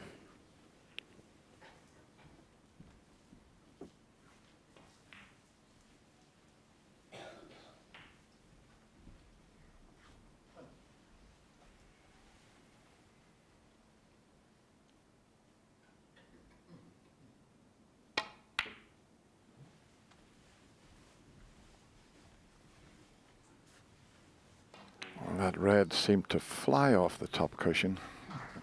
In fact, it's gone past the middle pocket. It's not potable, but it seemed to come off the cushion very quick indeed there, Stephen. Yeah, definitely. And I think earlier on when Ronnie went out of position, I think that was the reason as well.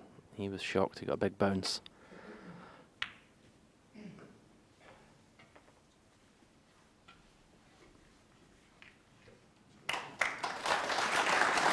That's all they could do there. Just make sure he got the red safe.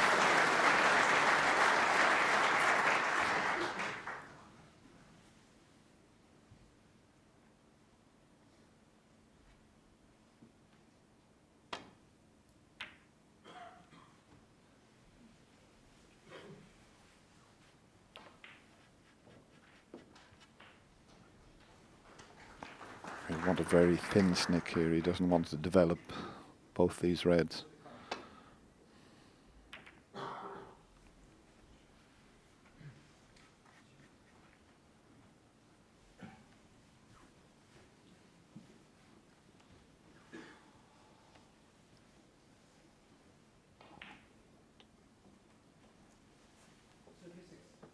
There's that style I was telling you about. Cue right down the side of his chin, as you can see.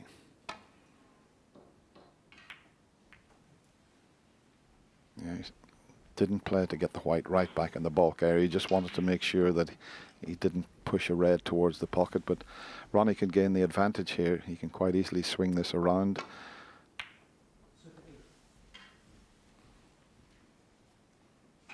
And that's left Gary in a spot of bother.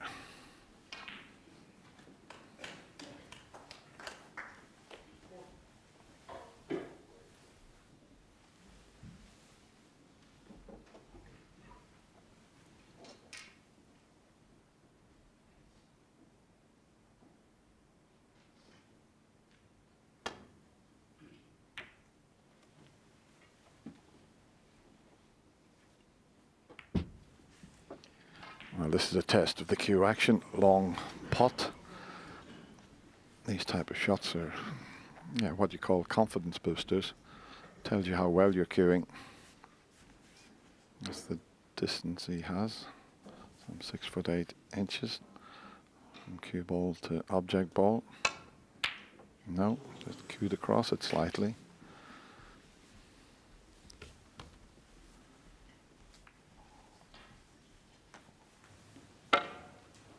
You could see the back hand there just move slightly.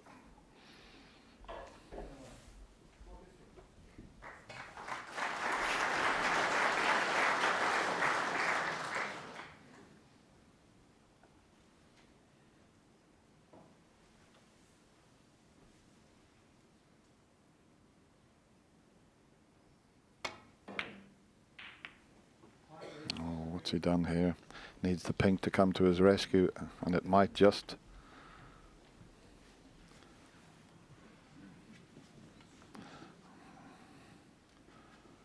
Well, maybe he can just pass the pink.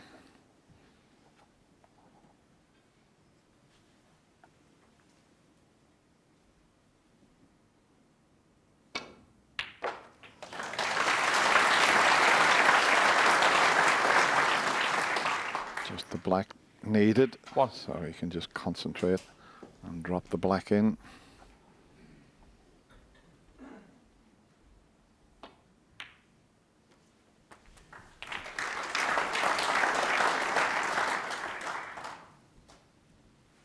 Just the one snooker needed, but he could chip this in. It may have passed the brown, I'm not sure. Yeah, it could. Not quite, but look at the cue ball. Sullivan, 8. I'm saying, look at the cue ball. The cannon in the black means that Gary could take this on, but he'd have to get back up for a high-valued colour.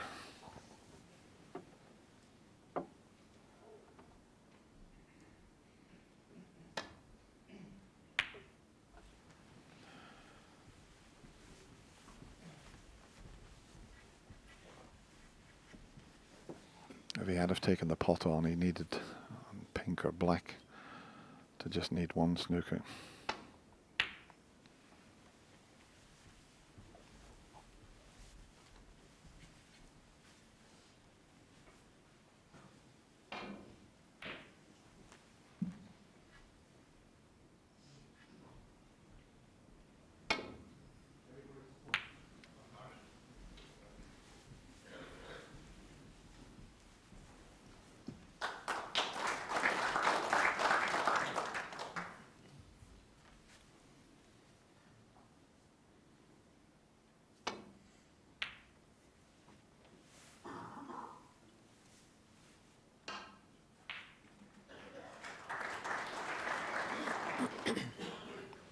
He could do with that black off the cushion a little bit. It's totally out of commission with regards to getting a snooker.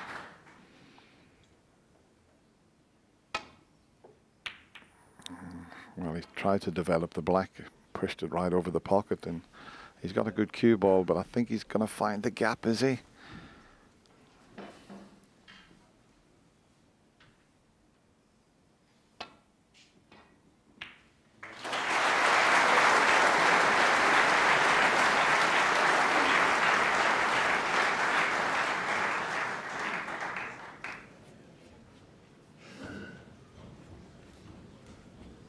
If he could get a chance, he would pot the red and the black, and he would still only need one snooker. But that's far too thin from this position.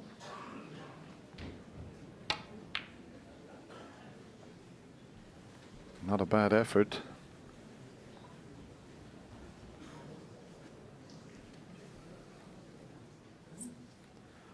Yeah, he's able to bend it round the brown. You've got the perfect picture here to see the little swerve shot.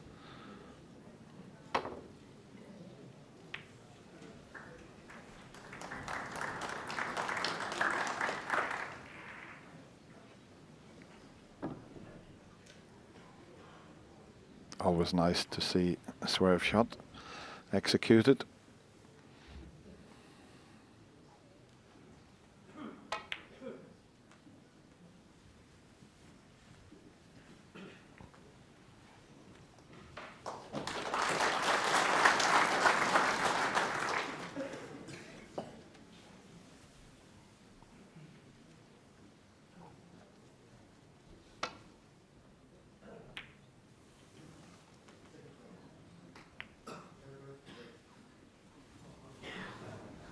Yeah, we've seen Ronnie swerve there. As I say, it's a lovely little shot to watch.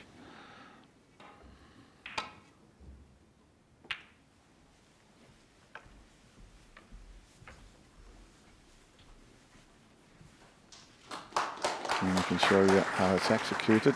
Striking down the left side, you can see the ball bounce and then start to turn to the left and pot the red. I recognise that bridge hand. Sure, that's you playing those shots, Stephen. Now then, pot the red, pot the black. He's far from out of this opening frame.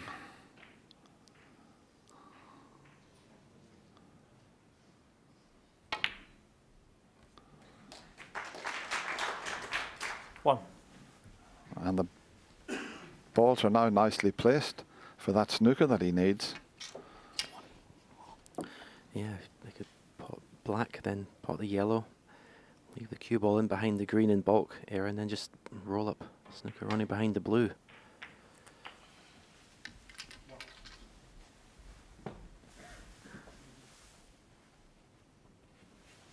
Eight. Yeah, that's what he's looking at, Stephen. And I think he can still get to that position that you suggested. But he's got to avoid the pink and get back up into the correct position to play your shot. And here it comes. If it misses the brown, it's a bit too pacey. But he can still play that shot. He can still get in behind the blue.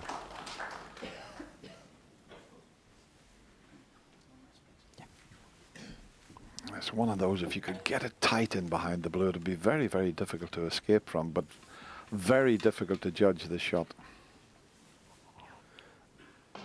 Yeah, if he tries to get the cue ball in really tight behind the blue, he could, the green could come off the cushion, double kiss. That's for the angle he's playing it at.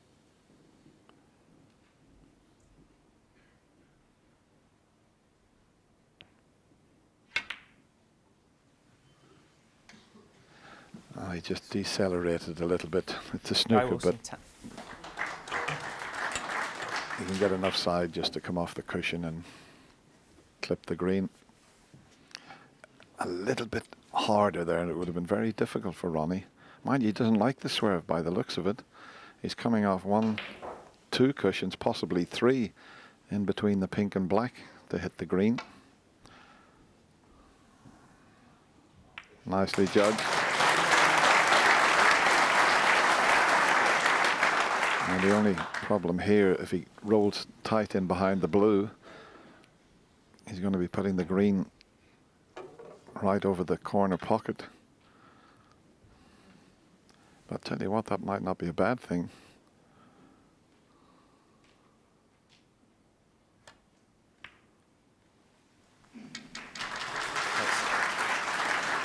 It's a pretty straightforward one. Off the top cushion, just where the G in Wilson is. If he hits the cushion somewhere just where the G is, he'll go back up and hit the green. Oh, he hit the L instead, but that'll do. That was a nail of a shot.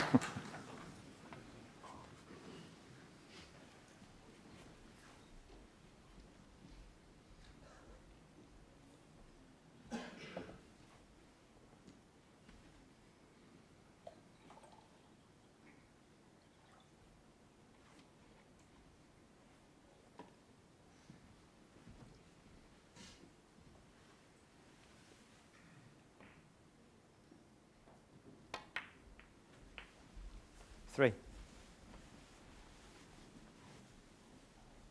Now can he slot this in behind the black off 2 or 3 cushions?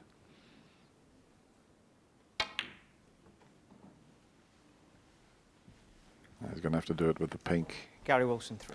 Didn't quite judge that. That was a decent chance there to get a snooker. So 1 good pot in the brown and the end of frame. A frame that looked like it was going to be all over about 10 minutes ago, 15 minutes ago, when Ronnie was in and just overran the position slightly.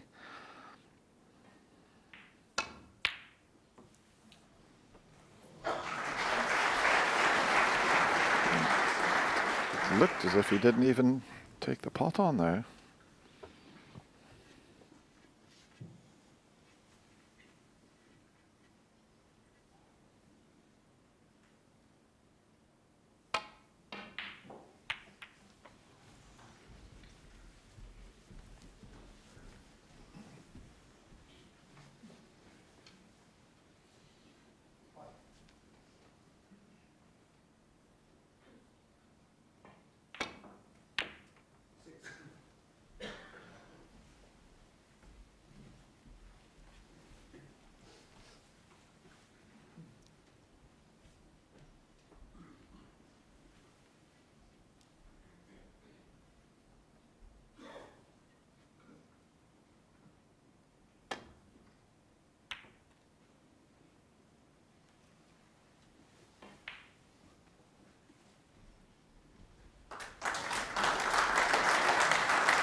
He's certainly making Ronnie work for this first frame, Dennis.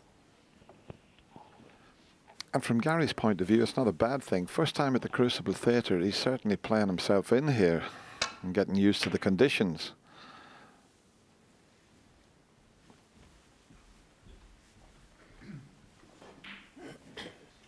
I know they're used to playing on multiple tables these days, but there's nowhere like the Crucible. Look how tight it is and how close the crowd are to the tables.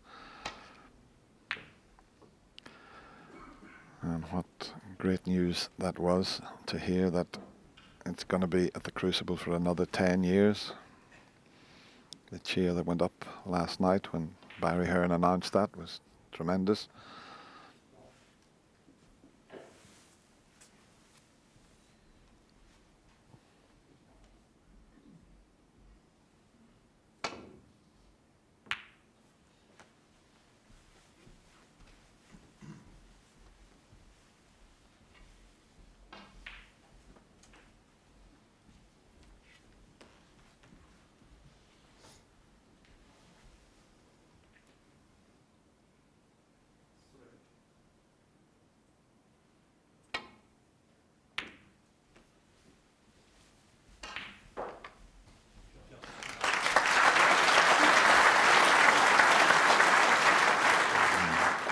Almost got it tight to the black, but there's just, this is not easy off the right side cushion. Just one cushion, this is very difficult to judge. But he hit it full ball. Little tap on the table there from Gary just to acknowledge that.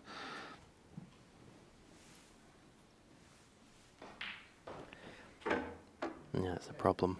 When you're playing the top players, you need one snooker. You probably need to lay about 6 or 7 snookers to get that one foul.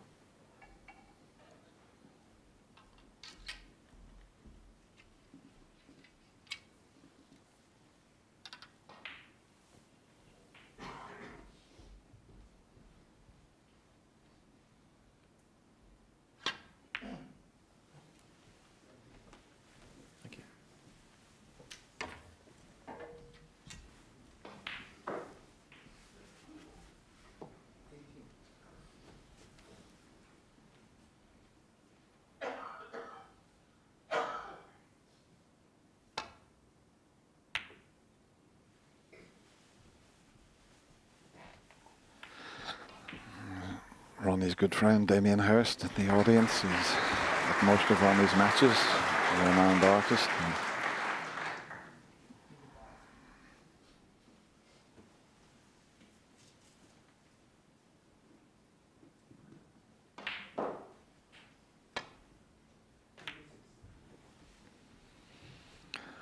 And what Gary's doing here when he's attempting the snookers, he's making sure that he keeps the object ball safe.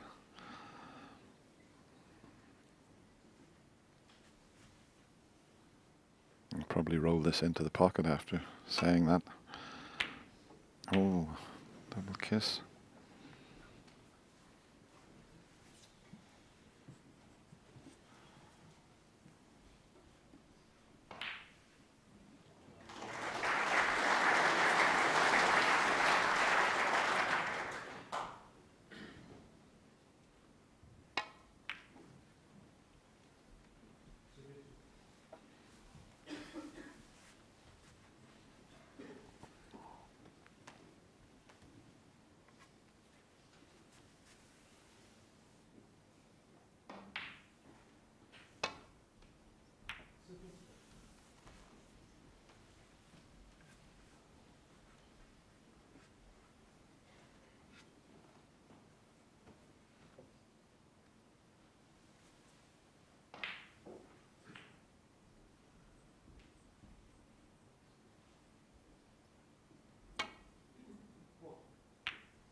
Ronnie just attempting there to put the black out of commission, didn't quite manage it. This might turn out to be the longest frame of the match, this opening frame. Just over 35 minutes. As I say, it looked like it was going to be all over in a matter of about 11 or 12 minutes. Can he knock this long brown in?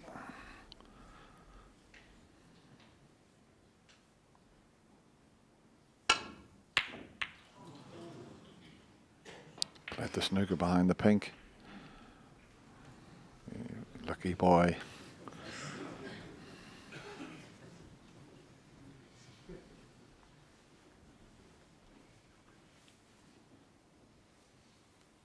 Can he hit this and can he knock it safe? Foul. Let's hit the blue. Ronnie O'Sullivan, 5. Bit of a schoolboy error there. And the fact he's hit the blue has put him, what, 29 behind? Still. Just lost a little bit of rhythm at the moment, Ronnie, because of all the tactical play here.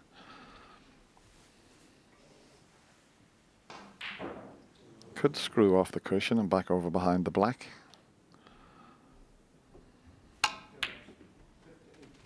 Not quite hard enough.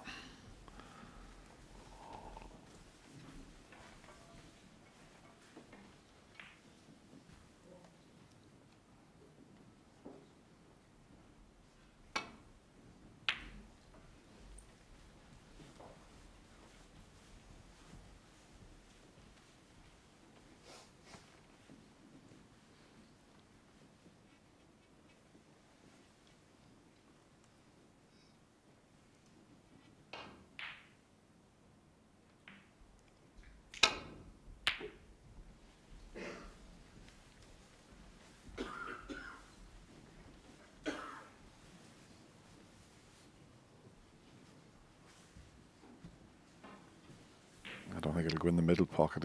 Well, it might do. Nope. Played the snooker. It's a pretty good one. How many cushions is he going to have to hit? 1, 2, 3, maybe 4. There's 1, 2, 3. Well, that's the end of the opening frame. Yep. Gary just turned to referee Brendan Moore and said that's enough. Ronnie looked like he was going to clinch it with one visit, just ran slightly out of position, but he's taken the opening frame. It's 1-0 to the Rocket. And in the end, a competitive frame and a positive showing, you have to say, from Gary Wilson. Looks like he's a very confident young man. Yeah, it was an interesting first frame in many ways, but perhaps significantly, the value of being able to win a frame in one visit and kill your opponent off so he doesn't come back to the table to get those snookers is the difference usually with the top players, but you can't always guarantee it. Ronnie O'Sullivan would have loved to have wiped the floor in that first frame, got off quickly to a start. He had to then work for it afterwards. But you know, Gary Wilson, I think, is decent amongst the balls tactically as well. So it should be an interesting. Yeah, we've been talking about how he is a heavy scorer, and of course he was runner-up to Mark Selby in the China Open. Got to that final a couple of years ago, and he's beaten some very, very good names in the past, John. Oh yeah, so he's obviously knows his game stands up. But you know, the thing will be today, it will be his scoring. That's what he'll be tested on today, because he needs to do it when the opportunities come. But yeah, I was looking at him. You know, some people you stand there when they've done the piece to camera before, and you see people behind, and some of them look like rabbits in headlights. He didn't look like that. He looked like he was really up for it, looking forward to going out, and that's half the battle when you come here. Yeah, and also an interesting story. I don't know the whole, you know, the ins and outs of it, but yeah, was a pro. Dropped off out of the game, gave it up to some degree, and then started taxi driving and followed another path. But somewhere down the line, decided to give it another go, and perhaps that gives you more bravery. You know what it's like to be retired. You don't sort of think too much about it. Just give it your second go, and you're stronger for it. And actually, that's a very good point you make, because he had to win those qualifying matches to remain on the tour. because at the moment he's ranked number 59 and he absolutely sailed through them. You were talking in your introduction, John, 8 centuries he made in 3 matches. He can clearly play, and he's clearly played himself into good form. Yeah, and he can clearly play under pressure as well, because if that was the situation that he needed to do that to keep his card, well, that's more credit to him. Yeah, and actually, if you've dropped off or you've retired and you come back, it's not so much of a fear factor looking over your shoulder thinking, oh dear, I might drop off. So therefore, you perhaps don't worry so much about that. Yeah, well, he was safe. He assured himself of yet another season, and he's certainly made a very positive impression in this match. Crucible debut, remember, back we go, frame 2.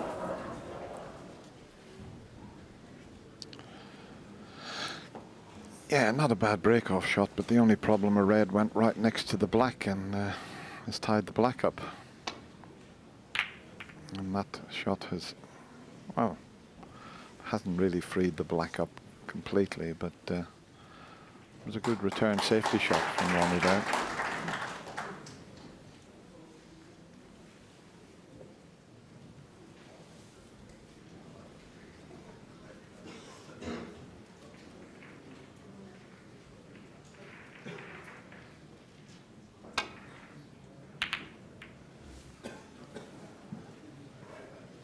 Well, that certainly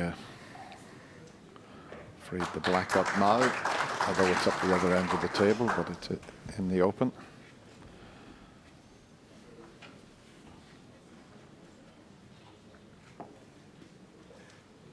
He might even be able to take a pot on, because there is a path back down the table off this red.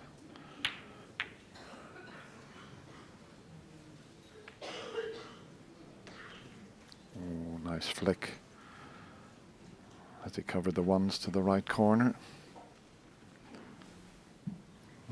Maybe the middle one, the straight one will pot, but that's not very inviting. The other one, a bit tight.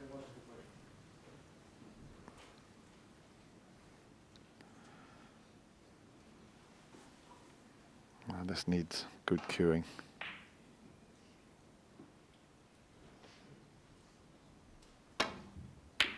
That wasn't easy, that, and he knew there was every chance he was going to put Ronnie in, and look at the way the reds have split open, and in a few shots time could be a very good chance. He didn't really fancy taking that on, but decided to give it a go. Well, looking at the table, I can tell you one thing, this frame won't be as long as the opening frame.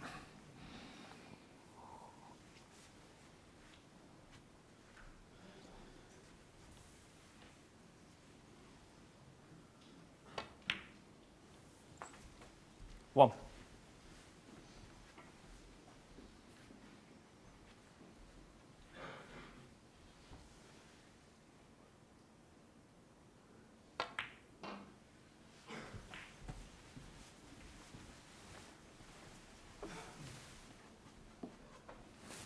Six.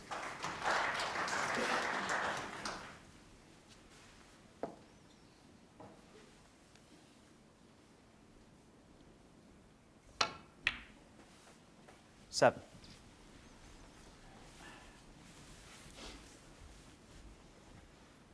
Yeah, he's just got to work around blue at the moment. The pink's not potable anywhere, so I'd love to get that black back on its spot.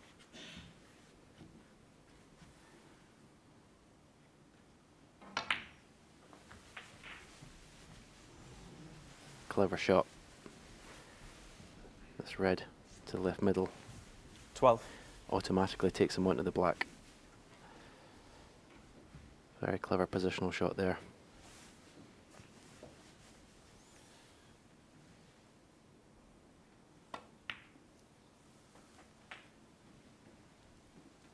$13.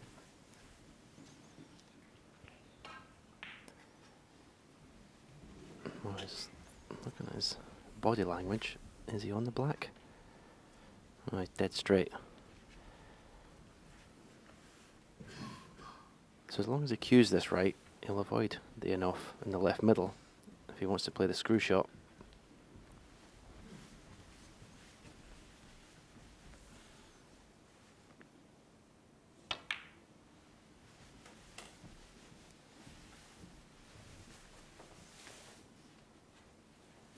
15.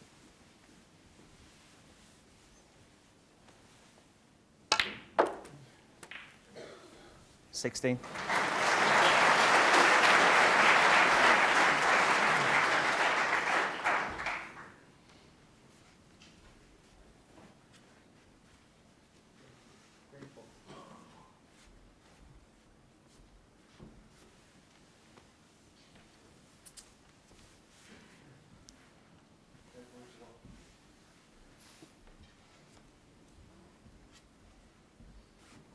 Just the wrong side of that blue line.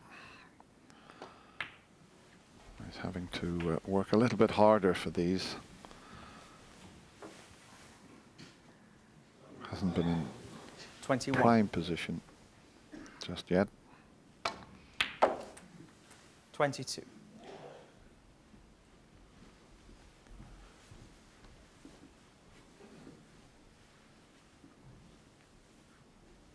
But as long as you keep potting them, it doesn't matter which color you take.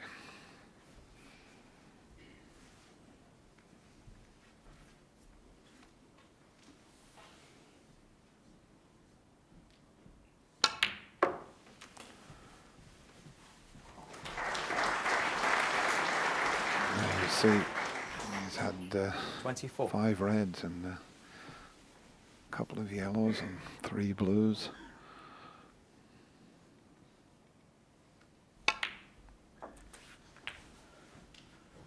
$25.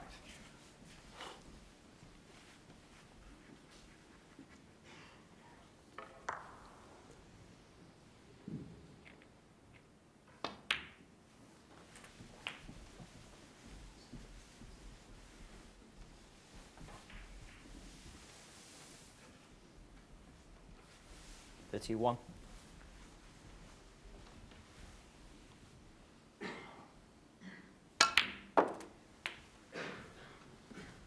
$32.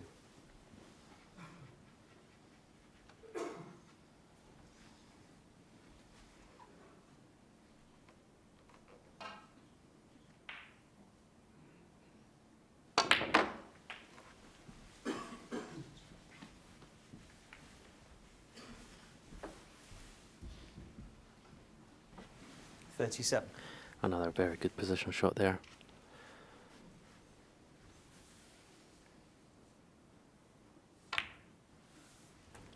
$38. This has been an excellent break. So had to, as you say, Dennis, work really hard. The pink's not been available for the first half of this break. Black's been in the bulk end, but somehow he's managed to keep it going. You'd be shocked if he didn't win the frame now at this visit. 43. 44.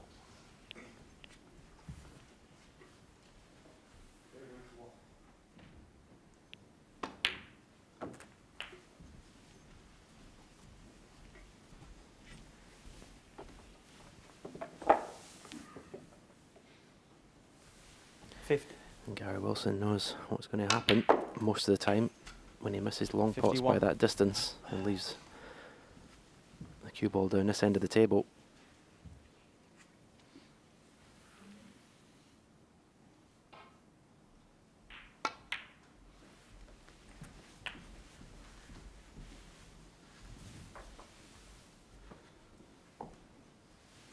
$57.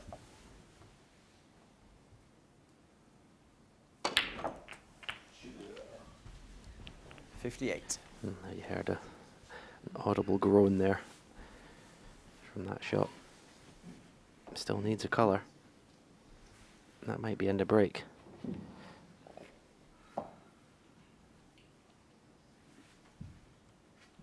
$58 ahead, 59 on. Black ball. So black safe.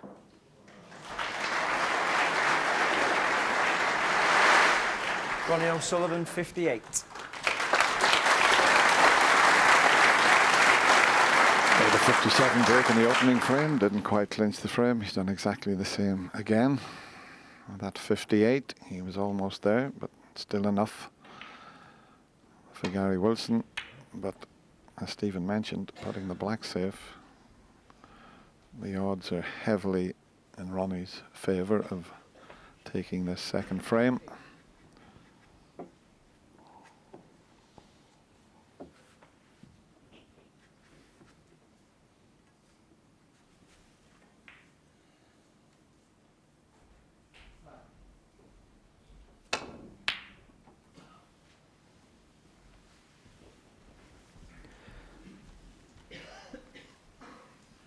Yeah, 99 times out of 100, you're 58-0 up. 4 reds left, you're going to win the frame, but it's just the frustration now that the frame could last another 20 minutes, like the first frame.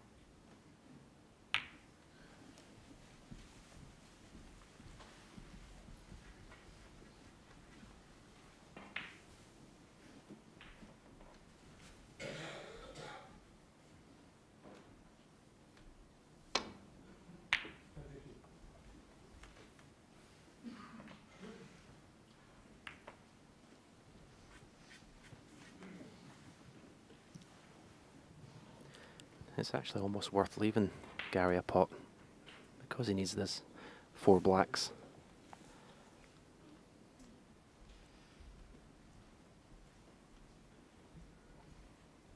He's just thinking about risking playing the cannon to bring the black into play, but that's a good idea as long as you keep everything else safe.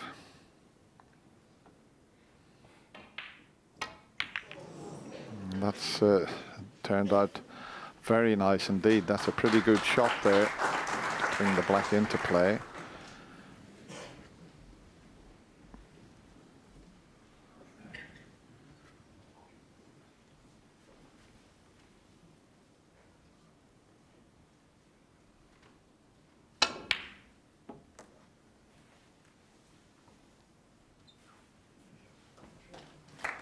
Advantage, Ronnie O'Sullivan, with that very good shot.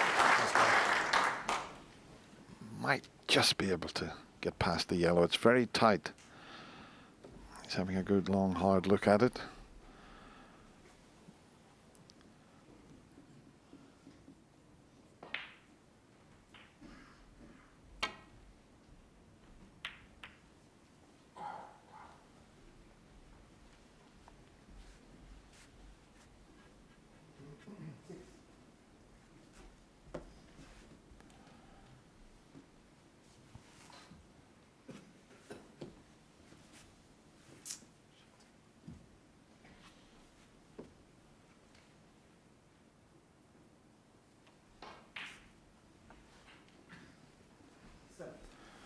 He's got to be careful here if he plays off the red that's tight on the cushion.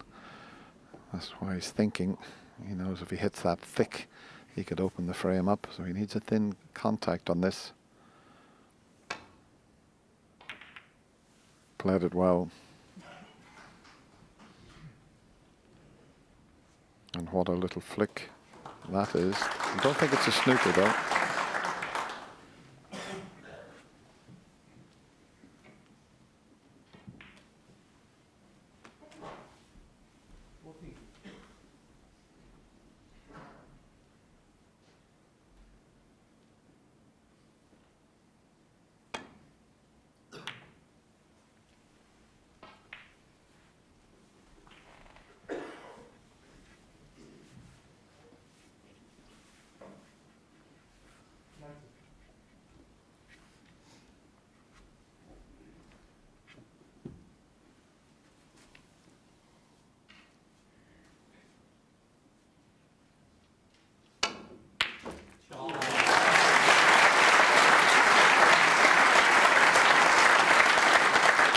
There was no easy safety shot on, and Ronnie thought, well, I'll have a go at the long one.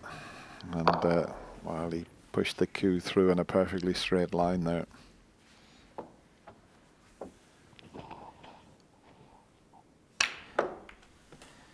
Yeah, he's missed 2 or 3 long pots by a long way, but that was the most difficult one, and he just cued it so well. 5.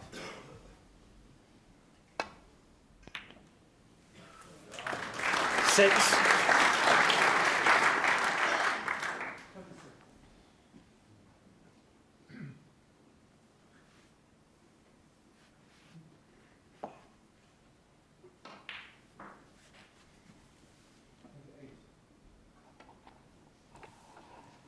Gary just looked at the referee and said that's enough, and he concedes the frame.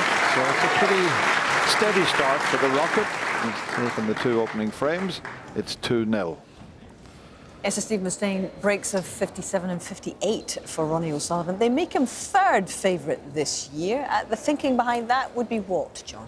Because he's in the same half as the world #1 and one of the greatest players to play the game in Mark Selby. So obviously, if he was in Judge Trump's position and he was in the bottom of the draw, he'd probably be favourite for the event. But he's obviously got to get through a few hurdles before he comes to that. But the bookmakers think he's got a lot more to do in that top half. You know, he's had an interesting season. He's been in 4 major finals. He won the Masters for a record 7th time. He's lost the other 3 big finals in which he's performed. And it's not been the easiest of run-ins to the Crucible, but does any of that matter where Ronnie O'Sullivan is concerned in the Crucible? I don't think it does. When we remember back to the fact that he laid off for a whole season and then came to the World Championship and won, and the fact that he seems to be able to, more so than I think any other player, peak when he wants to peak. I think you have a player that if he decides to give it his best shot, he will do. You see, Steve Peters is there round 1. You know, I wouldn't say that's necessarily a panic phone call. He's just professionally going about his job. He tweeted earlier in the week, so he did a good training run, bit of boxing, gym work. He's preparing mentally and physically. See, ultimately, he will look at it like all the great players do, like Stephen in the commentary box and Steve here, as the major championships are the ones he wants to win. They're the ones you get remembered by. So the World Championships now has become even more important. Maybe in a couple of years ago, he's been here in the times he hasn't wanted to stay in the venue. He's had enough of playing here. He hasn't wanted. But at the moment, you can see it. When the big tournaments come, he's here. He's with the final of the UK. He's won the Masters, the World Championship. I still think he wants another one of these. And interestingly, a couple of shots in that first frame, he turned down chances to pot the red to try and contain the situation. That's somebody who's not trying to win pretty. He just knows he's here for a job. He's trying to win the best way possible, not give his opponent a way back in by just missing a careless red at the end and giving his opponent an easy snooker. So, clever tactical play as well. Okay, back we go. Ronnie O'Sullivan, winner of 17 major titles, 1 shy of a certain Stephen Hendry.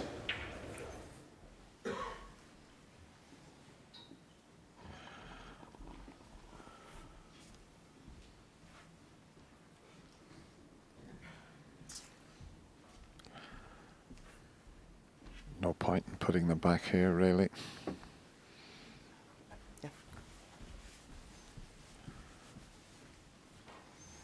Well, in fact, he got down to play the shot and then decided it looks a little awkward, this.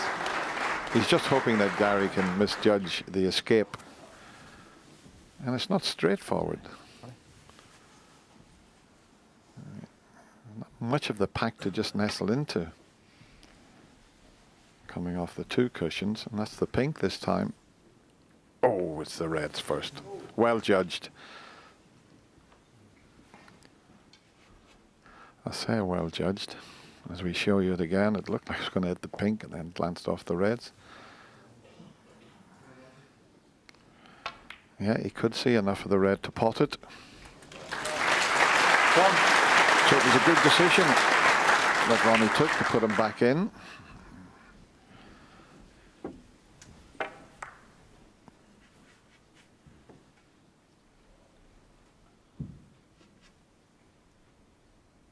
Four reds are loose, but they're not easy. They're covering each other into both corner pockets. So this is not straightforward. I wonder if we're going to the bunch here of 2 cushions. Here, well,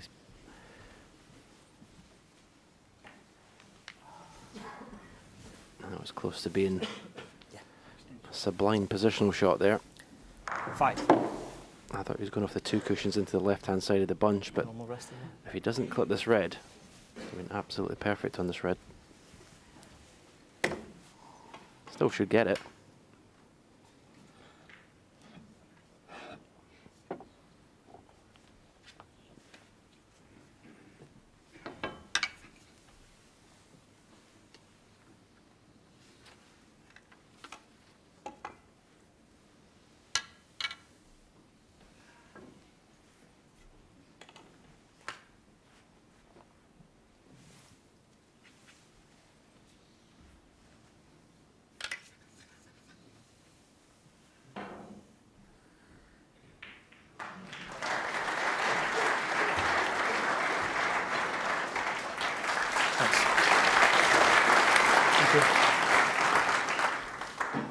6.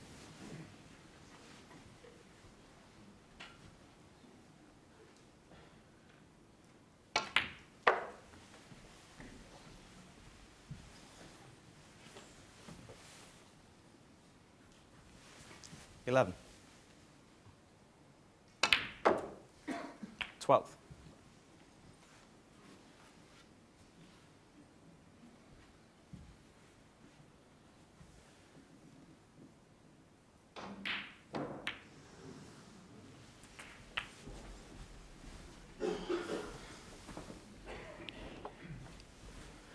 $19. And when he plays for the next red after this one, he wants to finish low 20 on the red, so he can just, that little gap in the bunch, so he can just screw off that pot the red, open the bunch at the same time. And that is absolutely perfect. Could not have placed that with his hand any better. Screw off the bunch for the black to the same pocket.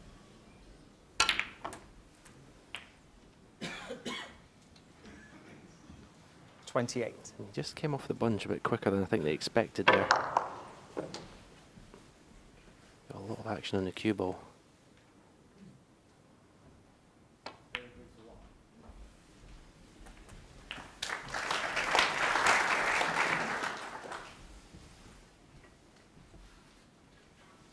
$35.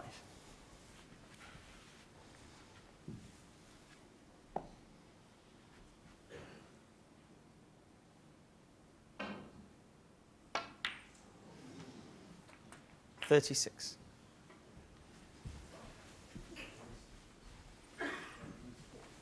It's gone a little bit further than he wanted. He can't get into the bunch from the pink here. Having to play for the one over the middle pocket. And,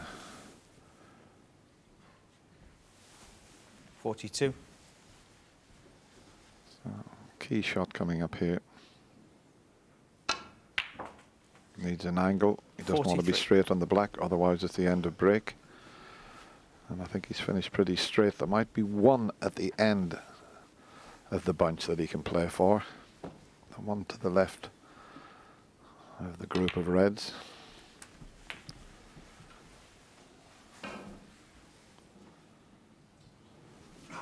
$50.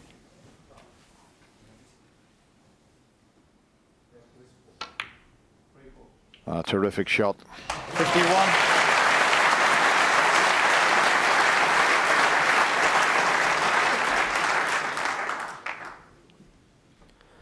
And this time, stun. He could play a couple of ways. He could play into the red directly above the black, or the one just to the right of that. He could try and cannon that one. You can see, hit it absolutely perfectly, but he's been very unlucky not to be on one. 58. I think he just wanted to hit the right-hand side red without touching the first one.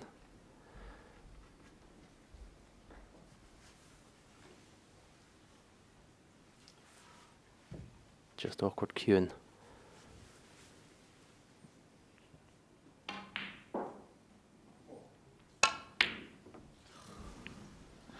It's following the same pattern as the two opening frames. 58. A very good break of 58. But not enough to secure the frame. What the shape of the head tells you that. But listen, as long as you keep winning the frames. So that's 2 breaks of 58 and 1 of 57. And all 3, it looked like he could go on to take it with 1 visit, but it doesn't matter how many visits, as long as you win them. And really, we haven't seen Gary. He hasn't had a chance in amongst the balls yet. It's just all been tactical plays had to play. He hasn't really had a chance in amongst the balls. He's only potted 13 balls, and they have been in bits and pieces. 1.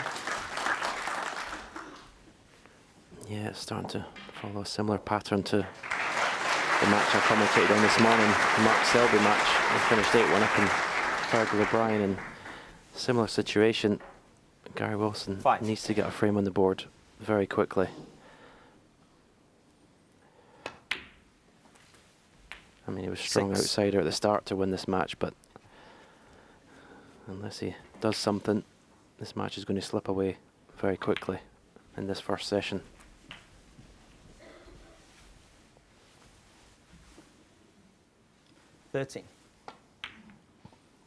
Well, he has one more 40. frame before the mid-session interval, and he could do with taking that, Gary.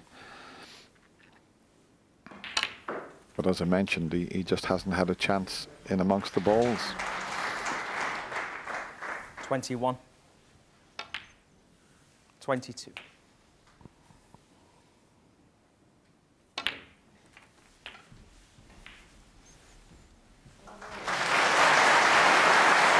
Unless he can get them first in frames, you just can't see him winning them. 30. As for the match this morning, the top players don't make that many mistakes. You're not going to get gifted any chances. Well, not 35. very often anyway. 36.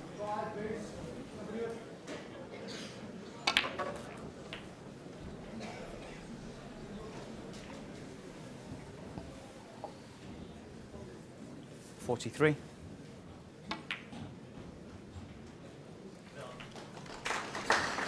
44.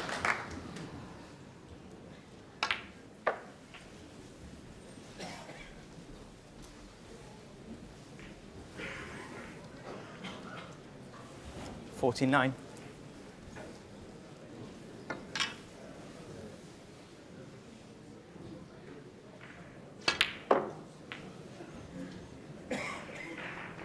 51. Yeah.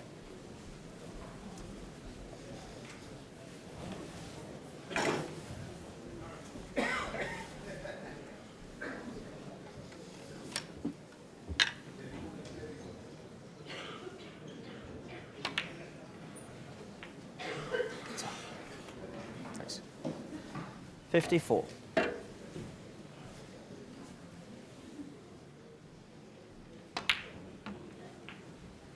58.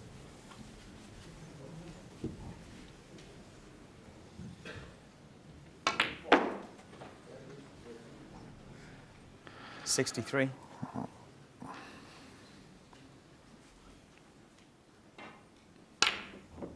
'Doesn't matter about the pink. Ronnie O'Sullivan.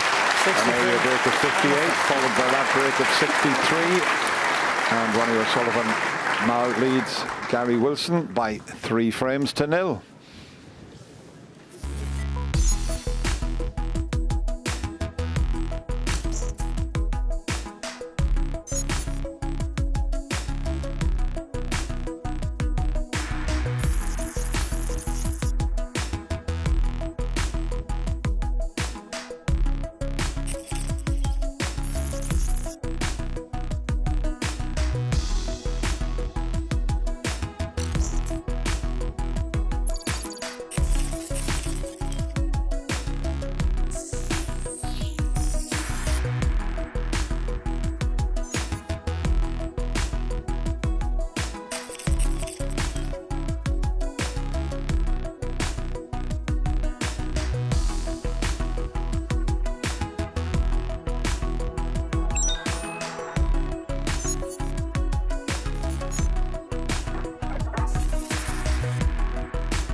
Back in perfect time for the Thank you. Frame 4. Gary Wilson to break. 4th frame, a frame that Gary could do with.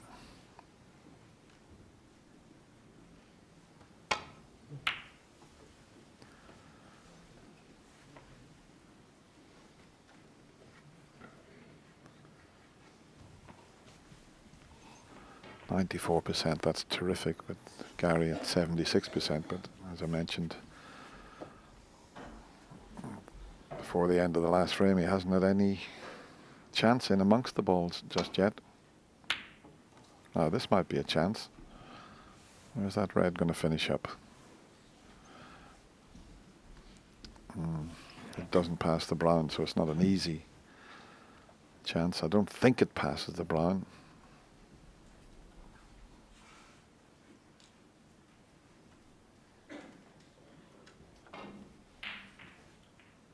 He's again having a look at it, but I think that's far too tight. No, only half a pocket.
See the black tied up early in this fourth frame.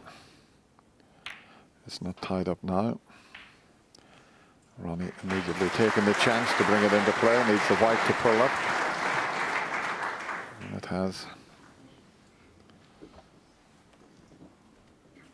Just got to be a little bit careful here, Gary, because that red that's near the cushion just to the right of the black, if he plays back down the table off the reds, got to make sure he doesn't cannon into that one. And that's why he's taking this one, but this isn't straightforward either.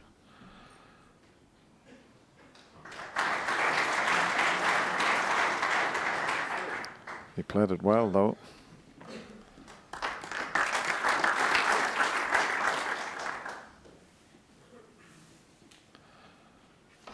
Well, he did have a look at the possible plant. He's playing a safety shot, but he just double-checked to see if he could make that into a plant. Wasn't far away. As you can see, concentrating on the cue ball. Had the plant have gone in, he would have just rolled tight up behind the yellow.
Foul, I miss.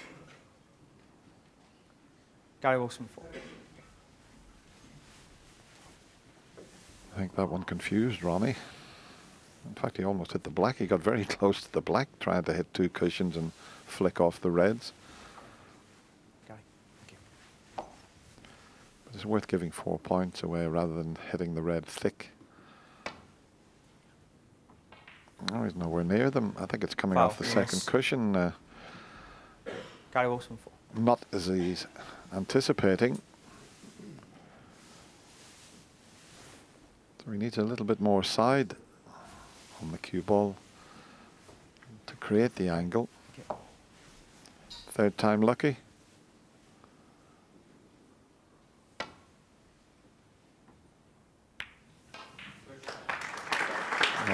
It's worth giving the 8 points away to make sure he got it right.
Very rarely, if ever, does Ronnie O'Sullivan play a safety shot playing ball. Always putting some sort of side on the cue ball to develop the angles.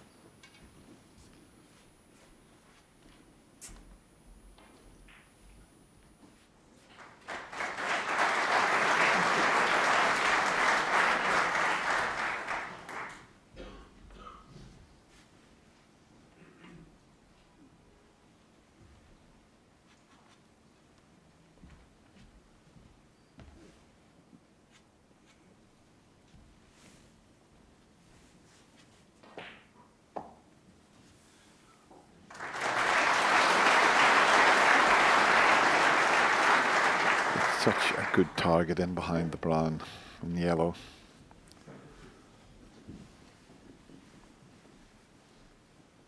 Only anxiously looking there to see if, well, everybody's having a look now.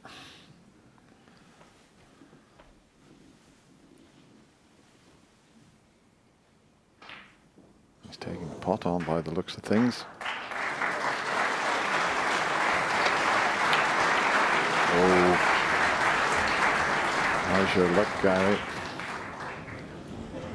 Maybe not too bad. I think there's one at the back of the bunch would cut into the right corner, but once he missed that pot, he could quite easily have put Ronnie right in amongst them, as we show you the attempt again.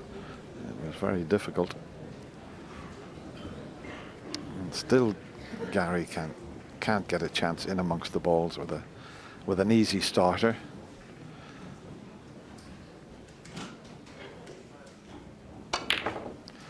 Well, that was a bit,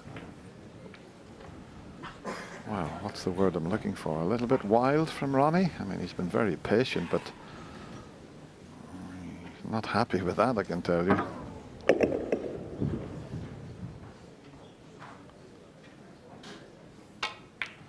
Now, this is Gary's first proper chance, believe it or not.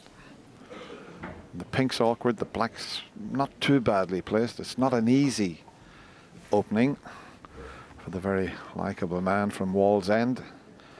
It's amazing, not that long ago, driving a taxi around Wall's End, and here he is in the Crucible Theatre playing Ronnie O'Sullivan.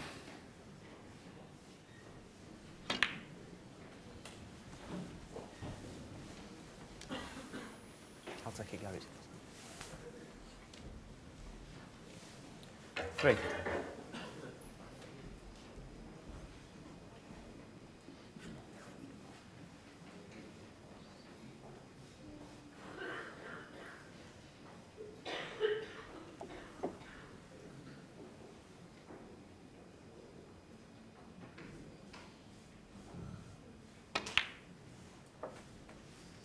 4.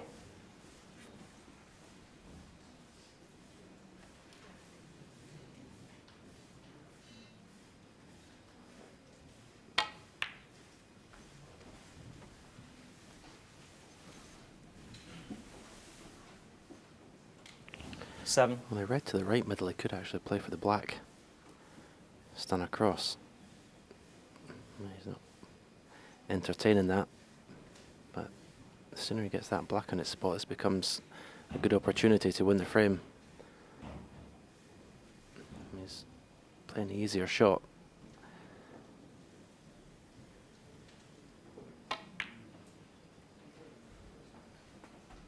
Eight. He's not playing it that well. Want to be a bit straighter on this blue.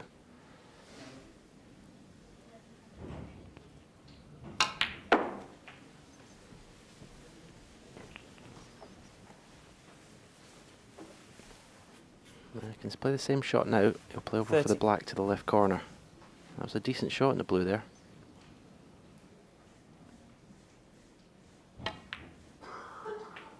Yeah, well played. 14.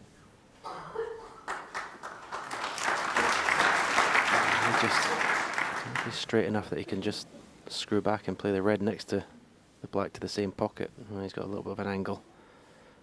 So against the black and back in its spot, this is a good chance to win this fourth frame.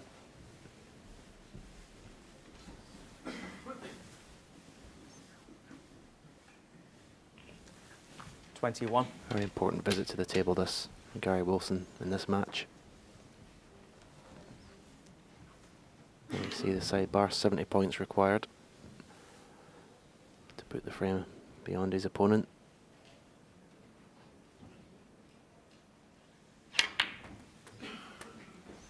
Thank you. 22.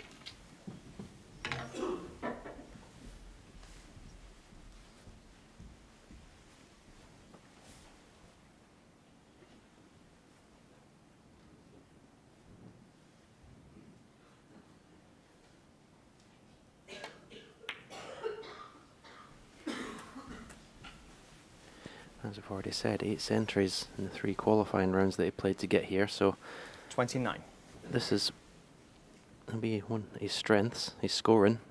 He should feel confident. Oh, Gary.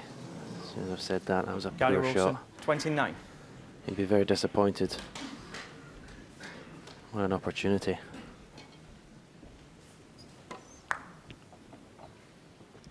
Yeah, just a little bit of a nervy one there. Normally would never miss that type of pot, but 3-0 down. Mid-session interval coming up.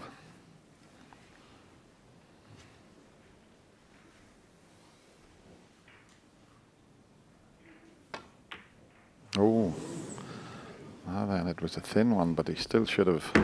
Well, that's what he thinks about that. Give the table a good old rap. So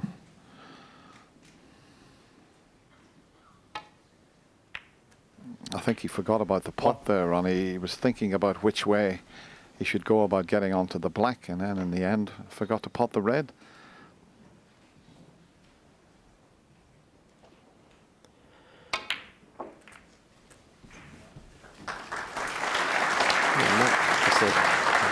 Very disappointed, Ronnie, to miss this red. Obviously, the previous shot he was frustrated about as well. If you see him give the table a good rap, quite unusual to show that much frustration when you're 3-0 up. 9. Oh, what a time to get a kick. That was definitely a heavy contact. He's still on the black, but it was in the perfect position, and you can just see that red jump there. He's now got to use one of the other reds as a stopper here. Safely in. He's not that many pots away from 60. winning a frame that he badly needed.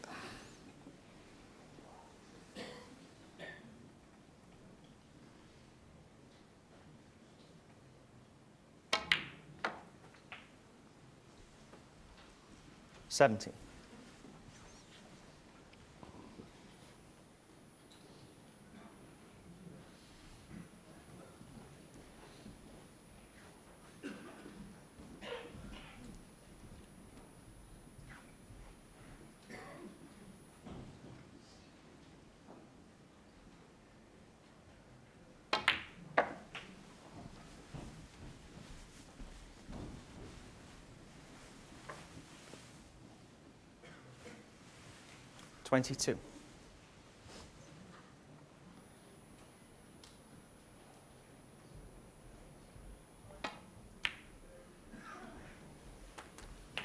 $23.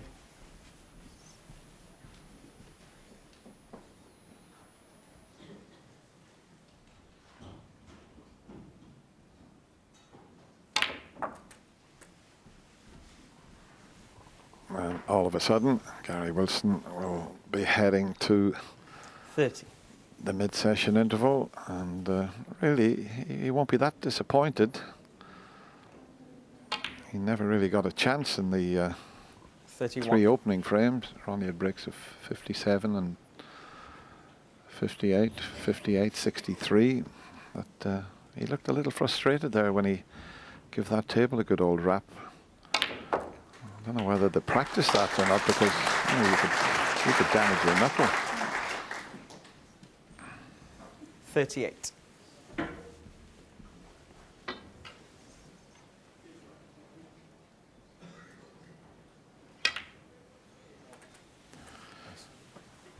$39.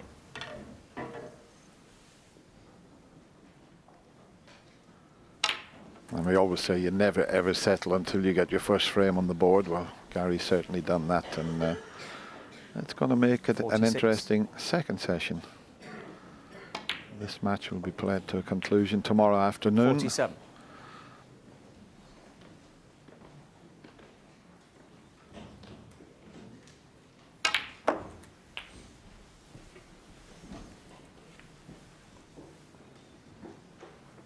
$54.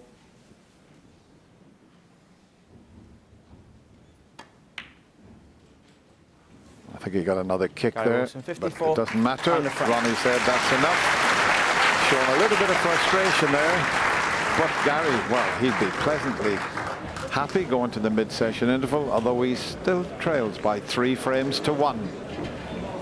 Yeah, very confidence-boosting break of 54 from Gary there. And there was what Dennis described as a wild shot there. And there was a touch of frustration that you saw from Ronnie. Again, the competitive juices appear to be flowing from his point of view. I think he's disappointed in the fact he's getting a few chances there, and he wants to get this match over as quickly as possible. Let a couple of chances go, but, you know, everybody misses balls from time to time. But I think 3-1 going out the interval, Steve Peters will be in there, they'll have a little word together, and I mean, listen, he's in front, so scoreline's there's nothing wrong with the scoreline. Exactly, and we've had actually 5 half-centuries in this match. It's good quality, what we've been seeing so far. That's right, yeah. I mean, I think, you know, looking at Ronnie's sort of, you know, smacking the table like that, the frustration of knowing you got your opponent on the ropes and letting them off is not a happy sort of thing to do, because you know that then games can turn on things like that. So, therefore, he knew it was a chance and went begging. OK, well, these first-round matches are best of 19, and they'll be playing 9 frames in this opening session with the second session to come. But on the other side of the curtain today, we've got Kyron Wilson, who was a debutant here last year, made it all the way to the quarterfinals. In fact, he had a very, very good show here. He beat Joe Perry and Mark Allen before going out to the eventual champion, Mark Selby, in that quarterfinal. And he couldn't wait to get back here. He had a run to the semi-finals of the China Open, so in very good stroke coming in.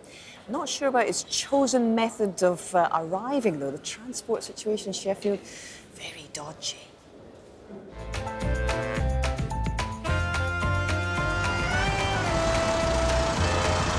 Anyone order a taxi?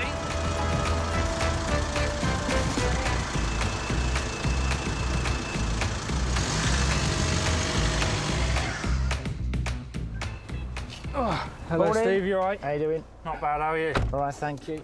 Good. Put my seatbelt on. Yeah, it's very important. Safety play. Yeah, it's underrated. So you spent time with Peter Ebdon in practice? Yeah. Well done. How long does a session take? I mean, talk us through it. What happens? I mean, Peter, did he make a 12 break in 5 minutes and 20 seconds with you? Well, I don't know about that, but no, he plays well in practice. He's given me a few idings, and has he got the ponytail in a glass case? Because when I first played him, he came on the scene with the big ponytail, looked like a, well, it was a My Little Pony. It looked like it had been taken off the back of a horse. bouncing around the table, knocking him off the lampshades at what I remember to be breakneck speed. Yeah, yeah. And then the ponytail obviously evaporated, but we wondered whether it's in a glass jar above him. Well, it's like I said, Samson with the hair, isn't it? Yeah. Could be the same scenario with Peter. Maybe he's got to grow back the ponytail. Might have another world title under his belt, you never know. Has he got you on the vegan stuff? He tried a little bit. How's it going for you? No, I've rejected sort it? of, yeah. You swerved it? Yeah, I can't quite go down that route. I love my steak too much. Chicken fan as well. Not the chickies don't like that. No, yeah. Got Robertson on it now. I know. Anthony McGill. As well? Yeah, I'm sure he was even looking at non-leather shoes and non-leather tips. I think Peter's using an avocado tip. Organic avocado tip. Non-leather tip? So he says to me. Well, that is a worry, isn't it? Non-leather tips, do they exist? Well, yeah. Peter's found one. It's organic avocado. Fantastic. It's lost a bit of cue power, though. Yeah, it's a bit squelchy on the side shots. You have to re-tip after every deep screw back. Yeah, it doesn't take the chalk too well. Roll your sleeve up. The other, is it which? Yeah. Let's have a look. The tattoo. How much is there? Is it a sleeve? Oh yeah, right the way up. Oh, let's have a look. If I can get this shirt open. You got. Get in there. Yeah, you got the man walking down the street. Yeah. Got a big saying: "Don't wait for the storm to pass. Learn to dance in the rain." It's a bit of a family motto. One of my family members suffers with MS, unfortunately, and don't wait for the storm to pass. Learn to dance in the rain. Just means get on with your problems and live life to the full, really. Yeah. So yeah. Well, I've been thinking about going down the Peter Wright route, the dart player. Yeah. So fancy trousers, fancy shirt, Mohican, snake on the side. Yeah, my nickname's a warrior, so I think it'd be a bit difficult getting a warrior on the side. But you could become a figure of bit of fun then, rather than serious. But then again, if you keep winning, that's okay. Yeah.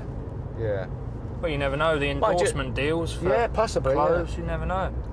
If you had one, that question. If you had one superpower, what would it be? What would it be? Cool. It's a tough one, isn't it? It's because they're all good, obviously. Do you know what I would have? I would want to fly. Yeah. The amount of flying we do, to just think, I tell you what, I'm going to have my dinner and then I'm going to fly to China. I think very, very close after, or even ahead of flying, for me would be invisibility. Right. Be a fly on the wall. Quite good to be invisible. Yeah.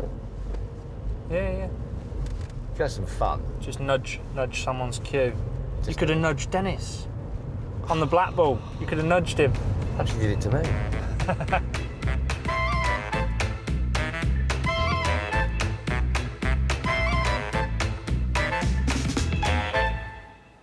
That's got to be the most surreal of the series so far, from an avocado tip to invisibility. Well, the Warriors' opponent is David Grace, a big Yorkshire debutant who'd a stunning run to the UK Championship semi-finals a couple of years ago. He's 6'5", this fella. He's a little concerned that the cramped conditions of the two-table arrangements in the Crucible might take a bit of getting used to. Last night, David was in the audience for that gala celebration, and he tweeted that he was in snooker heaven watching it all. Now we get to see him play.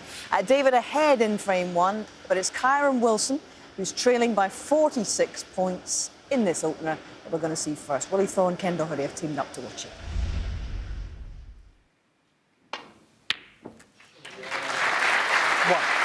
Fantastic part from Kyron Wilson.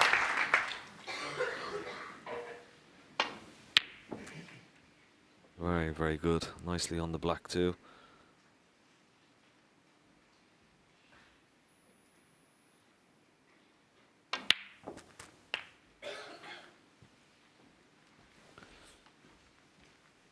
The red above the pink will pot into the left middle, and of course after he pots this red and black, the red and the bunch of tree will pot into the left centre as well. He'll also pot into this bottom right-hand 9. corner pocket. Just checking.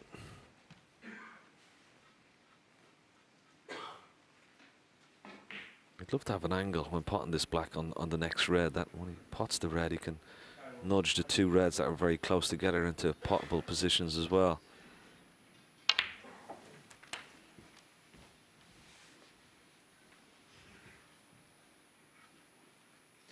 $16. I decided to go for the red above the pink this time, so trying to maybe get on a ball colour after potting this red.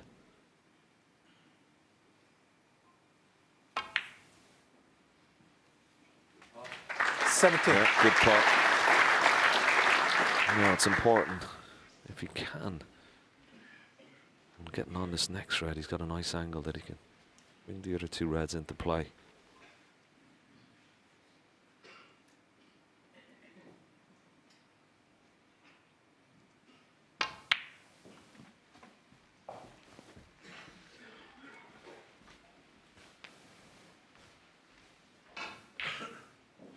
$19.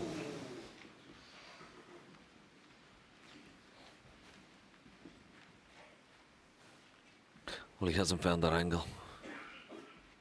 But he'll leave the cue ball high on the black here. Leave a nice angle on the black to try and disturb them. So let's put this red, nice angle on the black. And one good cannon here.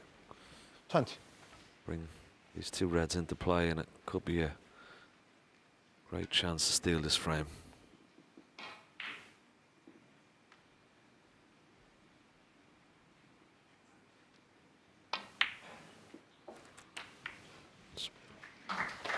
It's okay. Could have been a little bit better. 27.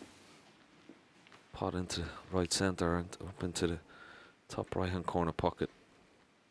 Big shot this.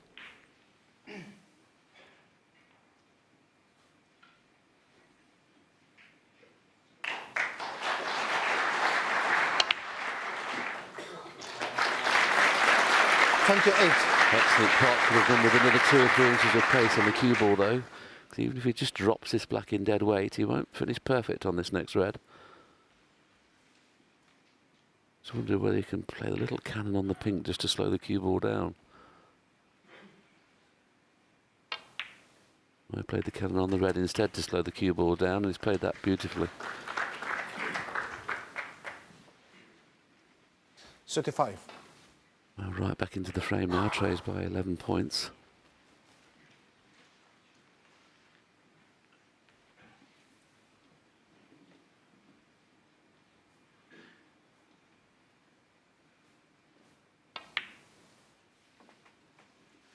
If he gets 36. nicely on the brown in 4 shots' time, the angle to get onto the blue is no problem. So this would be a little bit of a body blow for David Grace. He had an excellent chance of attempting to pot the brown in the middle pocket, and he decided to roll up to the yellow. And I said in commentary, you know, that's a shot that could end up costing you frame. We'll see what happens here, because we may have a chance during the setting up of the balls to show you that choice of shot. It's all about brown to blue here, isn't it? 40.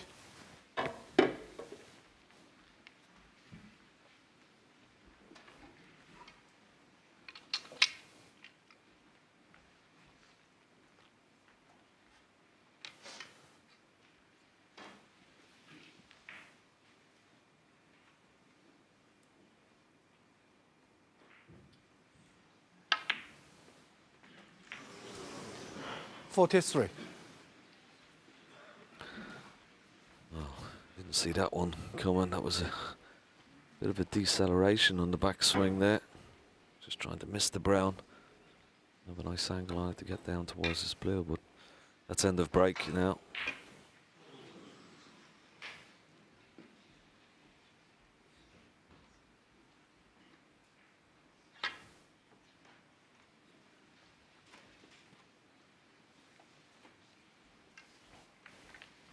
Kellen Watson, 43. He's had a bit of good fortune now for any of the kiss in the full ball kiss. So you'll be able to cue this. The fact that he's now having to cue over the ball, this is very tough to get safe. You can't put any pressure on Kieran Wilson's next visit to the table. Quiet, please. Thank you. Just about as good as he could have done from there.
Well, what a result that is. What a result.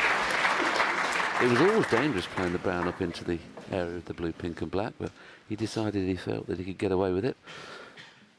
There's 7 points in front, and this is not an easy safety shot. Usually a fluke is a good thing, but I'm not too sure the fluke's done him any favours there. Because there's no way Kieran Wilson would have been able to get onto the blue from the brown if it had stopped right over the pocket. So this is really tough, Ken. I can't see a safety shot here, Ken, can you? Oh, certainly is very tough. And the black is in the way, of course, as well, unless he can try and knock the blue around the angles. Just miss the black and leave it up in the bulk area somewhere. Oh, he could do it. Needs to go, though. Needs to travel that blue, otherwise he's left it. David Grace 4. Yes, it was one of those occasions, Ken, where the fluke didn't do him any favours.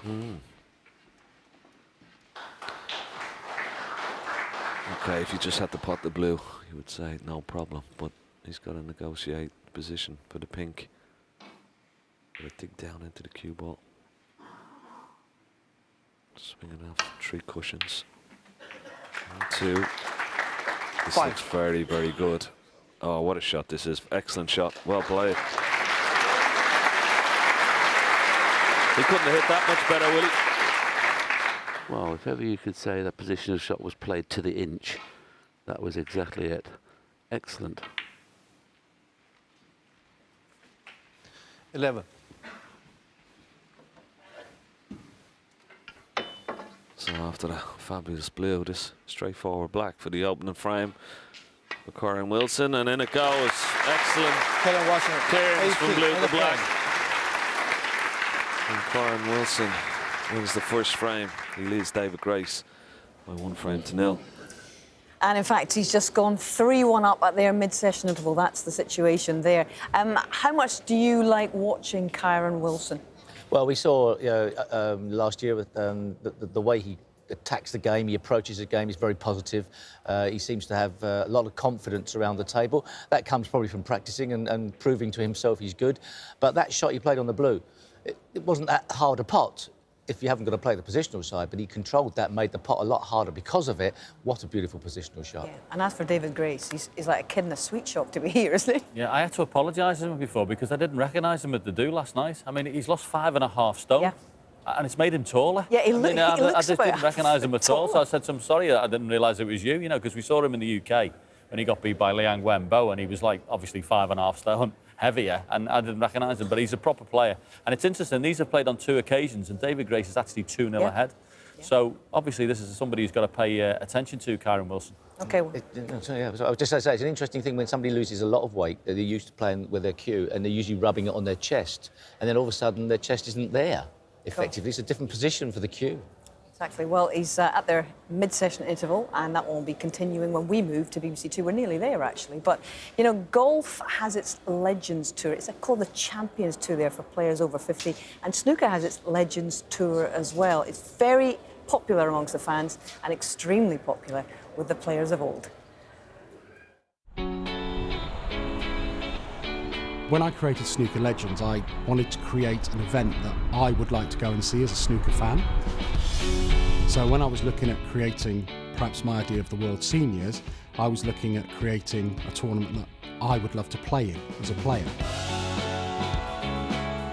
Never ever thought I'd play snooker again. When I retired, put the cue away, did the odd exhibition, but didn't really play for 10 years. The senior players, the retired legends have been forgotten a little bit. And they're all desperate to put on that, dicky bow tie, to go out there and compete in front of a crowd. Woke up this morning and I've got match day nerves. It's unbelievable. It was funny, we were at breakfast this morning with Cliff and Dennis, and it was a bit quieter than normal.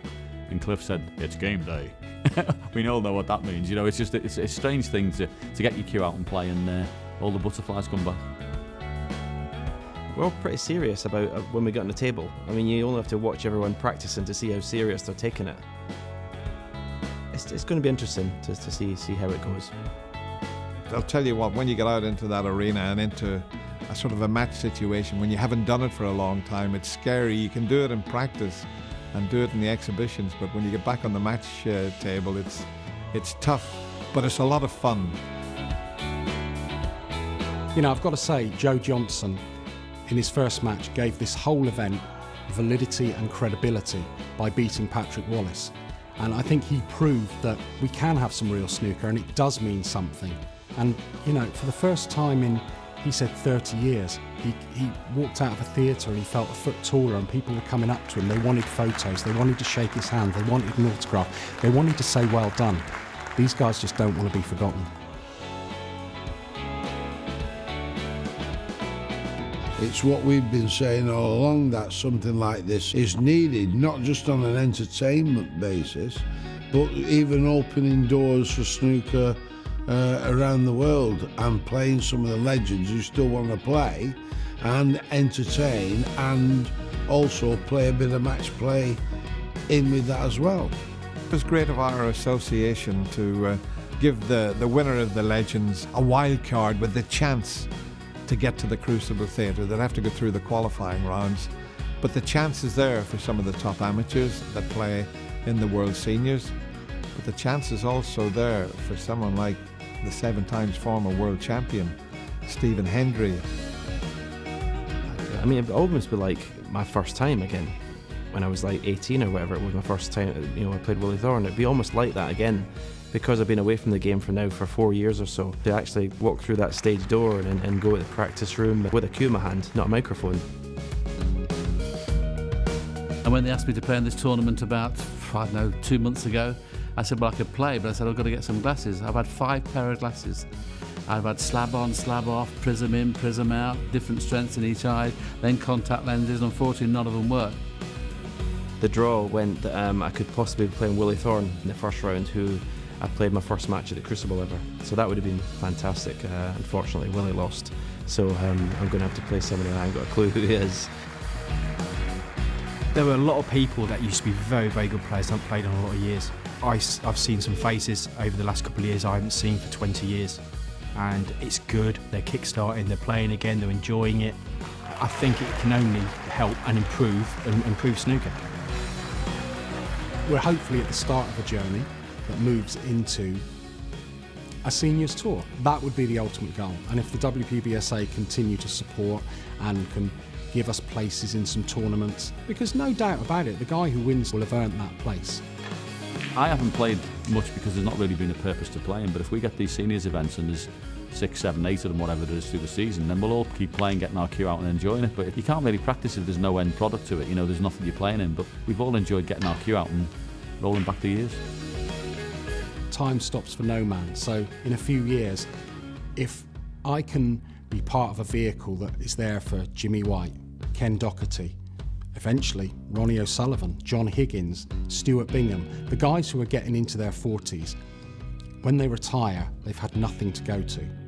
The model works in golf, the model works in tennis, why can't it work in snooker?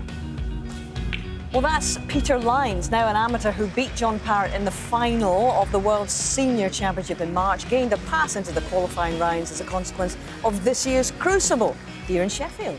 And in fact, John, you really enjoyed playing in that one.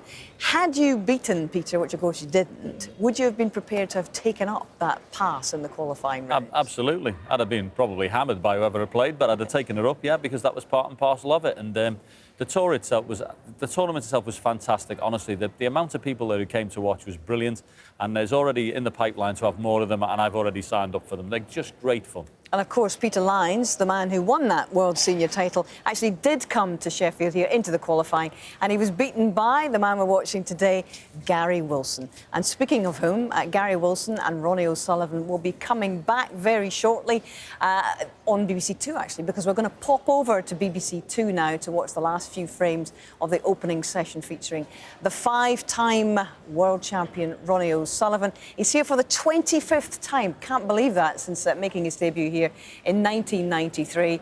And I hope that you'll follow us over onto BBC Two right now as we continue coverage from day one of the Betfred World Championship. Been eventful so far and also very enjoyable. Catch you soon.